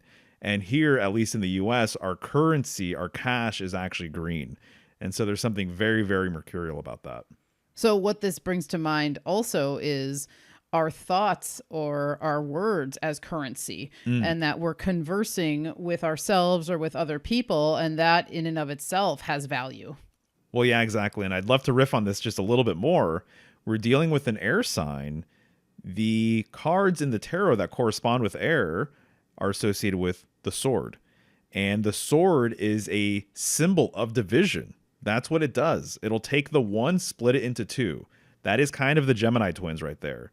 This unified whole being cut in half. That is a lot of what they represent. And the way I would put it as well is that within unity, there is polarity. So within the one, there is a positive end and a negative end. Within the one, there is the yin and the yang, essentially. And so if we're dealing with sword symbolism, and again, the Hebrew letter that means sword, Zayin, corresponds with the lovers, which is basically the card of Gemini, that within sword you have word, or it's an anagram for words. And our words can cut like swords, right? And so there's a whole entire weave there just with sword symbolism and how it relates to communication. I'm also grateful the fact that you brought up the alphabet connection with Mercury. And this is what you're going to see across cultures, essentially, is that the god or deity that discovers the alphabet is mercurial. And so we get a lot of our sciences from a mercurial figure. And the way I like to put it is that really every teacher is mercurial in essence. And so whatever teacher you consider to be the one in your life that really kind of made an impact on you, or if you have a mentor or something along these lines, those people are mercurial. And so I know you've had some experiences where some of your teachers later in life showed up in dreams. Oh, yeah. That's almost like Mercury coming to you in a dream, in my opinion. That's yeah. kind of how I perceive it. I find it interesting as well, all of the different talk about Mercury not really being split necessarily, but speaking to this polarity that I'm talking about. And the way Tom said it was facing both realities at once. And this is really interesting as it relates to the truth, because we all have our own perspective. And so you can see something in one scene that I'm also seeing at the same time, but we have two different opinions about what happened, right? And so I've seen some memes where there's like an object floating in space, and from one perspective, the shadow of it looks like a square, and then from another perspective, it's like a different shape or something. But it's the same thing that's casting that shadow. So it just depends, where are you at in the situation? What are you perceiving versus what is someone else perceiving about the exact same event? And you can have almost two different realities at the same time with that, right? And so how many times do people have differences of opinion? They see the news, they hear something on the world stage, and you're going to have two radically different opinions about the exact same thing. So in a way, I think that's kind of related. Also, what you mentioned regarding Castor and Pollux having twin sisters, just want to say, while doing research for this episode, there are several cultures that didn't see the hero twins as being male, but they saw them as being female. And so that's just something worth considering. And of course, kind of speaks to, I feel like we talk about this almost every episode, the masculinization of seemingly all of the myths, Right. and all of the symbolism. So there is representation there of female hero twins, not necessarily male. Thoughts on Gemini. We're sharing this thought through the lens of the House of Uranian Esotericism, a symbolic system that explores perception, transmission, and the hidden architecture beneath everyday reality. From that perspective, Gemini isn't simply the twins, or communication, or duality. Gemini is the force that keeps perception moving. It prevents reality from becoming fixed too quickly. To us, Mercury isn't just the messenger. Mercury is the translator between worlds, between sensation and language, between the unconscious and the visible, between one person's inner reality and another's. And I think modern life is extremely mercury saturated. Infinite information, infinite transmission, everyone broadcasting constantly, but very little digestion. So the question becomes, how do we maintain integrity of signal in an age of psychic static? That's where Gemini becomes interesting to us, not as performance intelligence, but as perceptual flexibility. The ability to hold more than one perspective at once without collapsing into certainty too quickly. It's not about duality, but simultaneous perception. All right, Joja, thank you so much for that voicemail. I'm going to have to look into the House of Uranian Esotericism. Sounds very interesting. I like what you said here, that Gemini is the force that keeps perception moving. That's really interesting, and essentially that this relates to perceptual flexibility, having perceptual flexibility. And to me, this reminds me so much of just Mercury. And I think that what you said there regarding perceptual flexibility is why magicians and mystics and esotericists have a fondness for Mercury, because they've realized in this world, you need to be perceptually flexible. You cannot just be rigid and just think things are black and white. Right. So what's kind of interesting here, the way I would translate perhaps the sentiment of what she's trying to get across, is that the world isn't black and white. And so Gemini also isn't black and white. In fact, what we're really dealing with is this large spectrum, perhaps this large gray area, if you will, but that there's a gradient here. And so you can't live in a world that has these gradations and has all of these different sort of things going on within it that are clearly not black and white, but be fixed and rigid. So for that reason, I think that a lot of these people over time, the ones who get into occultism and magic, they like Mercury because it kind of gives them a tool, or it gives them a framework to be able to see things on that gradient scale. So when it makes sense, they can perhaps be more receptive, right? Which would be more of a feminine sort of quality. So there's times in life, there's times in your day where you have to listen more, where you have to take things in, where you have to receive, versus there's times in your life, times in your day where you have to be more projective, and you might have to be more assertive, and you might have to basically put your foot down or draw a line in the sand. And so being mercurial allows you that.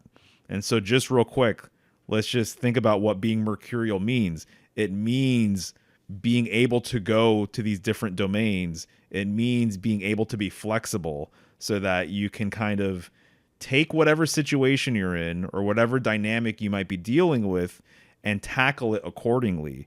If you're so rigid and fixed and you're always receptive and you're always taking it all in, then that means you never take action. Or if you're always action oriented, but you never contemplate your actions, then that leads to another problem. So to me, that's kind of how I'm perceiving things here. Is that kind of how you took it too? Yes, it definitely comes through like that for me as well. And that was the thing that really stood out about the voicemail, was the force that keeps perception moving, and how important that is, because the difference between moving through thoughts and ruminating on thoughts is pretty big. And if you are stuck and ruminating on something, it typically doesn't end up very positive. You end up kind of, as Emily was talking about, the spiraling aspect. When you ruminate, you tend to spiral downward, or it could become more of a negative thing. And so I think being able to be fluid and seeing both sides of a situation too, but then also seeing that there is an in-between, can make a world of difference when it comes to just life in general. So to use the terminology that Emily brought to the table, sometimes you need to spiral out, sometimes you need to spiral in. Yes, exactly. When we think of Gemini, we usually think of the zodiac sign or the mythological brothers, Castor and Pollux. But in ancient Roman culture, the constellation twin sisters symbolized something much closer to home: the legendary founders of Rome, Romulus and Remus. According to the Mormon myth, these twin brothers were the sons of Mars, the god of war, As babies, they were abandoned on the Tiber River, but were saved by a she-wolf who nursed them. When they grew up, they set out to build a new city. This moment represents the creation in Roman history, the birth of an empire. Just like the traditional Gemini twins, Romulus and Remus were deeply bonded, but hold contrasting destinies. One was tied to the divine, while the other was entirely mortal. However, their story also highlights the dark side of creation. They couldn't agree on which hill to build their city on, leading to a tragic sibling rivalry, where Romulus killed Remus and named the city Rome after himself. Ultimately, the twins represent the duality of Rome itself, a city that was divinely created and powerful, but forged through fierce competition and sacrifice. And just like the Gemini constellation, looking down from the sky, the spirit of the twins remains eternal heartbeat of Italy's capital. All right, Shilo, thank you so much for that voicemail. Romulus and Remus, we've discussed it a couple times here already, but it's fascinating symbolism. The mythology is almost endlessly interesting to me. I actually hadn't heard of the version of the story that they were basically arguing over which hill to build this wall on. That is intriguing, though.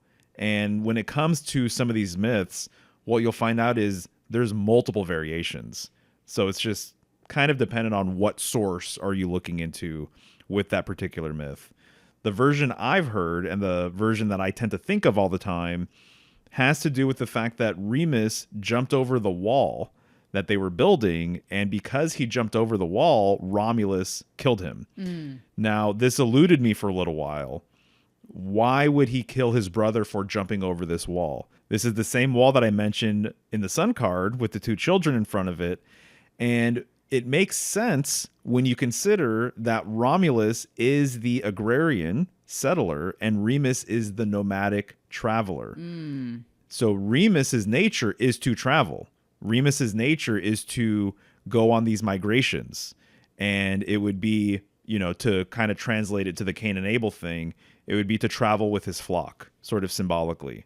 And so if these hero twin stories, as Rene Guénon is adamant about, if it's really about agrarian society versus nomadic society, every time they settle a town, every time they build a wall, every time they build an empire, it prevents the nomad from traveling. Aha. The nomad wants wide open spaces. And so if you're starting a farming community and a village, it prevents the nomad from traveling. Nomads despise villages. They despise towns. They don't like townspeople or city people. In fact, they avoid that at all costs. So Remus jumping over the wall is basically kind of defiling, in a way, what the wall really is about. And the wall is a border, obviously. So what are walls like the Great Wall of China or any border? What do they put in place for? It's to keep certain people out and certain people in. That's the whole entire thing behind it. So Remus's nature is to try and get over those borders or to travel freely. And so Romulus wasn't having it. Interesting point about the nomads not liking towns or villages or what have you, because the nomad also is dependent on the village or the townspeople, because they're usually tradesmen who are usually stopping in the village to benefit from trade or to be bringing goods that they either harvested or hunted on their journey in order to, exchange the merchandise.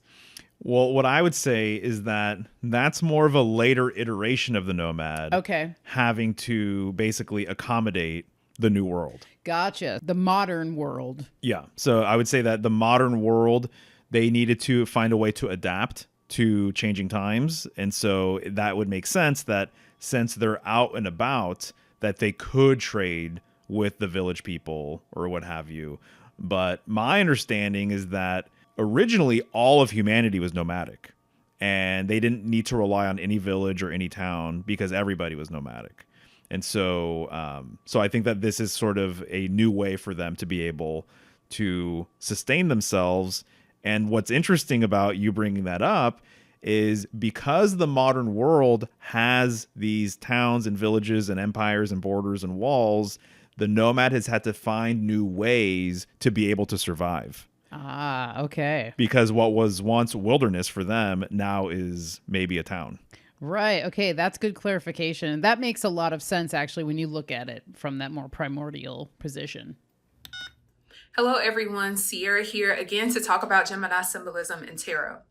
In tarot, we refer to the travels of the seeker as the Fool's Journey, the first card of the major arcana.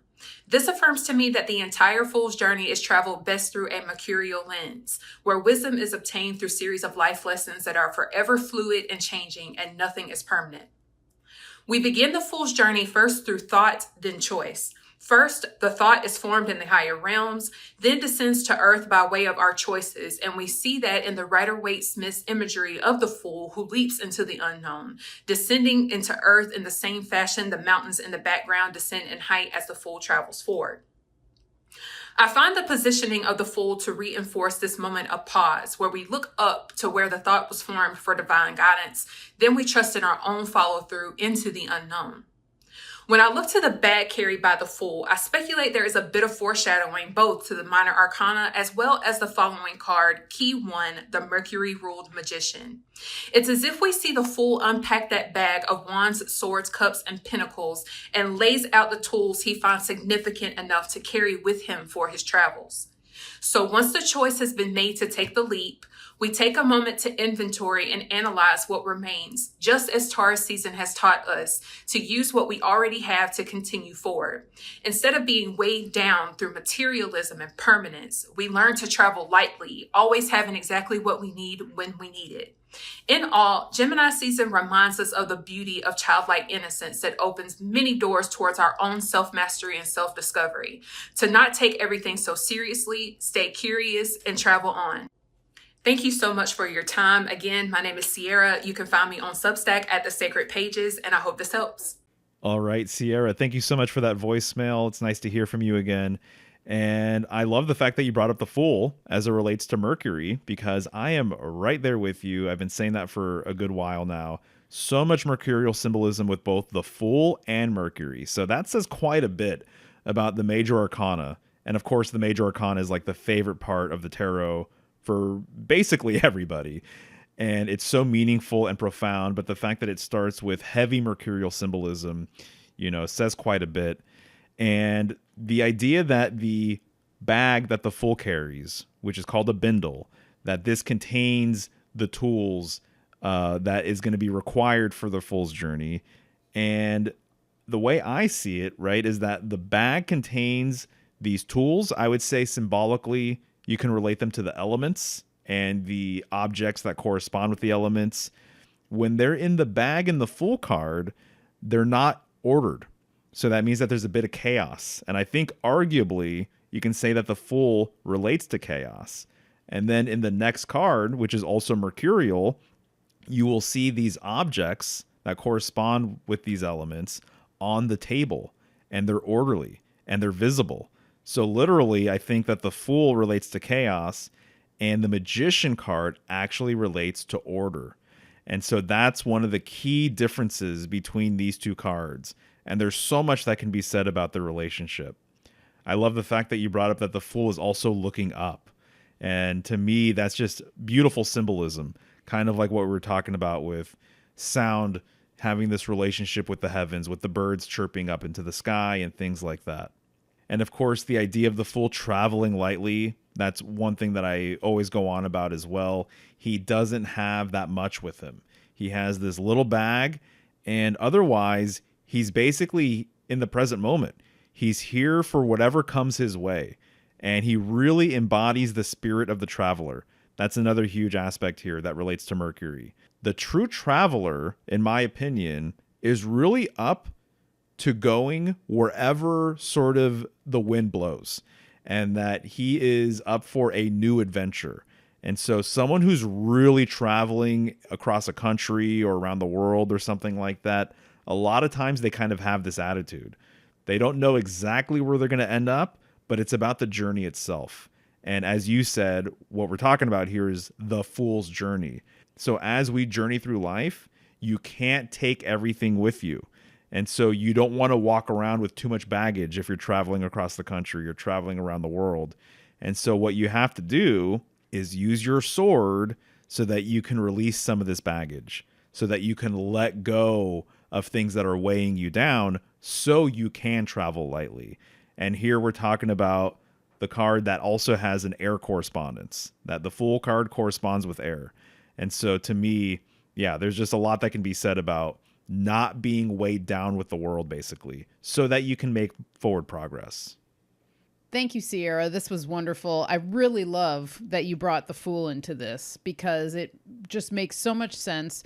I second a lot of the things that Mario was saying. And one of the aspects I just wanted to kind of bring up again is the chaos element of the Fool, and then the order that comes with the Magician. Because when I think of the quintessential bag lady or bag person, it's chaotic. If somebody has a lot of bags with them, one of the things I've always noticed is usually they are displacing a lot of things, or they have so many bags that they're traveling with that they forget what's in each bag. And so it always, to me, brings this kind of element of chaos. Like they're unstable because of the amount of baggage that they have.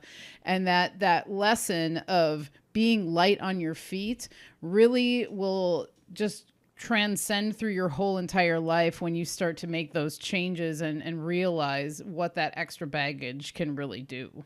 Right. That's a great point. Symbolically, that makes a ton of sense.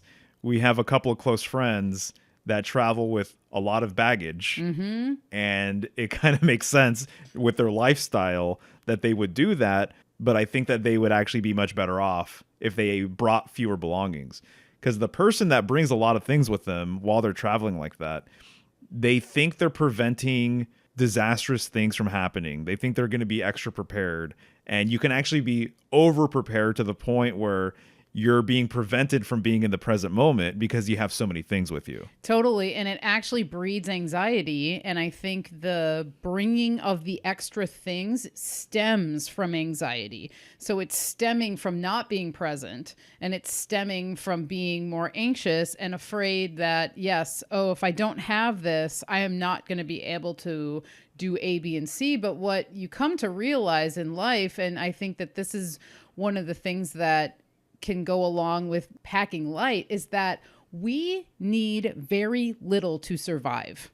We need air, we need water, we need food. You could argue we need sunlight and all these other things, but like on a very, very basic level, you don't need very much. And I'll just say one thing that I admire about you, my love, is that when you travel or when you go somewhere, you are able to kind of be so present and know that you'll be able to get whatever you need when you get to the place.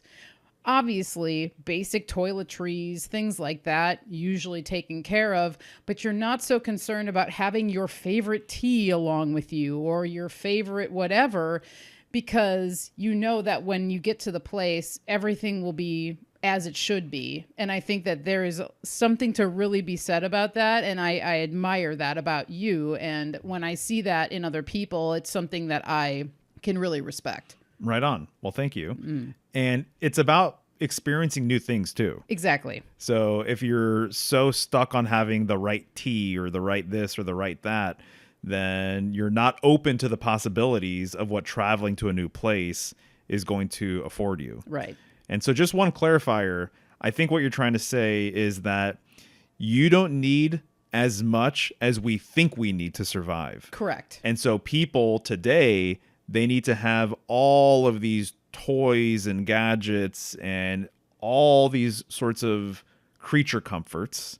And so they are overloaded with these things, but they could probably take away 70% of their belongings and be perfectly fine. And in fact, they could probably remove 70% of their belongings and maybe even thrive. Oh, yeah. And probably have a better time than they thought they would if they had everything that they really originally thought they were needing to take. So just real quick regarding the nomadic symbolism. The Fool is the true nomad of the major arcana. In traditional decks, he's the only one that's actually literally traveling. All of the other figures are sitting or standing or kneeling or something along those lines.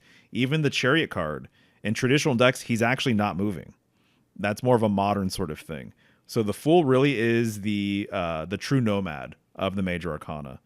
Now, with settler society and nomadic society, there is a proper way to be both, and that there's a spiritually aligned way to be both. And so for the nomad, it is to be able to travel freely and to have that kind of lifestyle. And so they are really living in the moment, basically, every single day because they're traveling. And if they are spiritually misaligned, what happens is the nomad basically becomes an inverted sort of symbol, or the nomad becomes sort of a distorted person, or their tribe becomes distorted, so that whatever they come across, they actually destroy. That's one of the dynamics there. The agrarian society, once they turn and they become spiritually misaligned, basically what happens is they turn towards hoarding. That they can't not incessantly just buy and consume, even though it doesn't really do anything for them. So I think here in the Western world, we're basically seeing an agrarian society that has lost its way. So there's just this perpetual consumption of all the things. So this is inspiring something else when you bring up the concept of hoarding and the false sense of satisfaction that comes from, purchasing that other thing and then putting it in the house and then purchasing something else and what have you. There's a quote I have that I was hoping would flow into this episode, and here we are. This is again from Salts of Salvation. The winged pole of Mercury is the, quote, tree of life, while the serpents correspond to the tree of knowledge of good and evil. One is the sensory system, the other the motor, the work pertaining to motion. Perverted, it becomes emotion, energy wasted, substance lost. All around us today, we see its effect, humanity as a whole floundering in chaos, a sea of emotion. Now, the thing with hoarding that is even like psychologically been proven is that these items that a person is holding onto and cannot bear to let go of is tied to an emotional conflict that they have. It's tied to an emotional memory of a time that was, quote, better to them. So they hold on to that item because it brings back a good memory. I have my fair share of tchotchkes, of mementos that I have from grandmothers and mothers and fathers and special friends. But there comes a point where you have to be able to release those things and realize that it's not the object that you must hold on to obtain that positive emotion that you feel from it.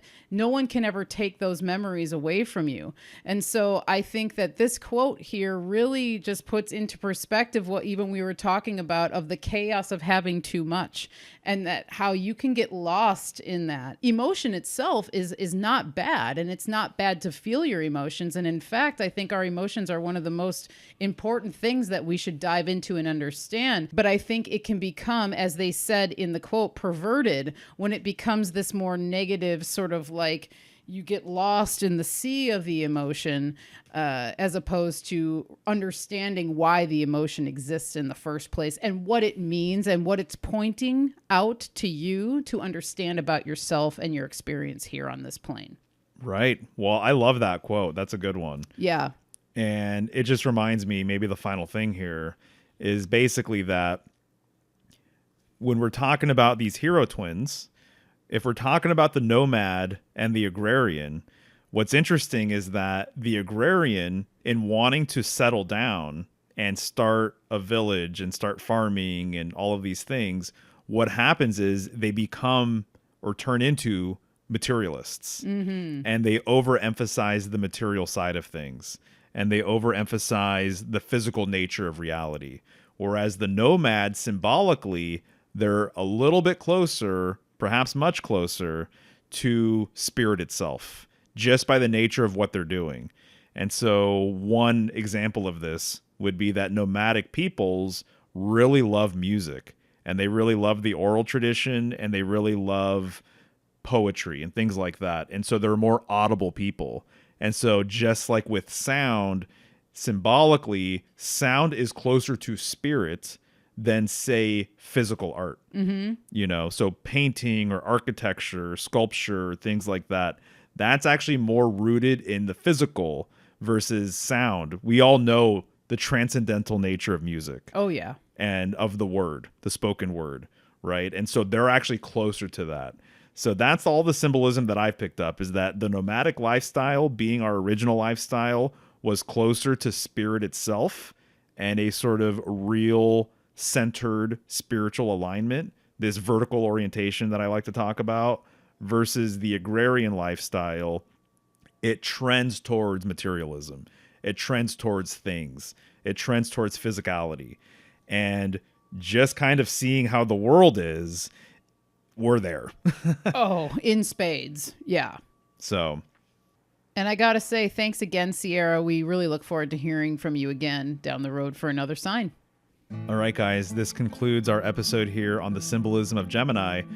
But if you want even more Gemini insights, we have a new show called After Hours, where basically Michelle and I continue the conversation, and it's a really good time. It's a little bit more casual, but whenever we finish these episodes, we have so many additional thoughts that we want to share with you guys. So definitely check that out if you're a member, and we'll see you soon.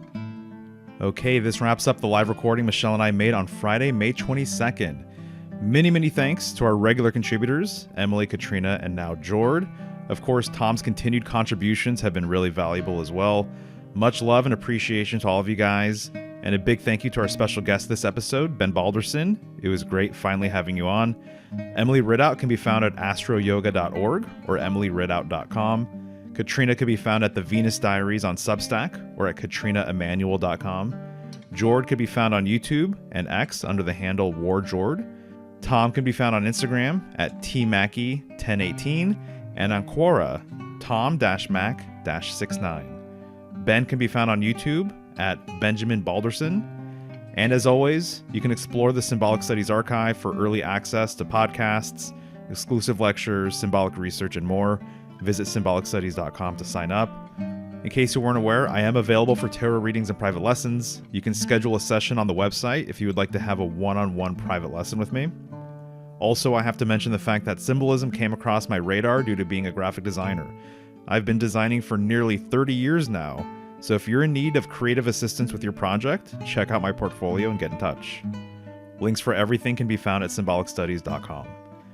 And once again, if you finished this episode and want even more Gemini insights, check out the After Hours episode where Michelle and I continue the conversation and share even more esoteric thoughts on the twins, Mercury, and a bunch of related topics. It's a really good time and we go deep. That'll do it for this episode. We'll see you next month with a show on the symbolism of Cancer. Until then.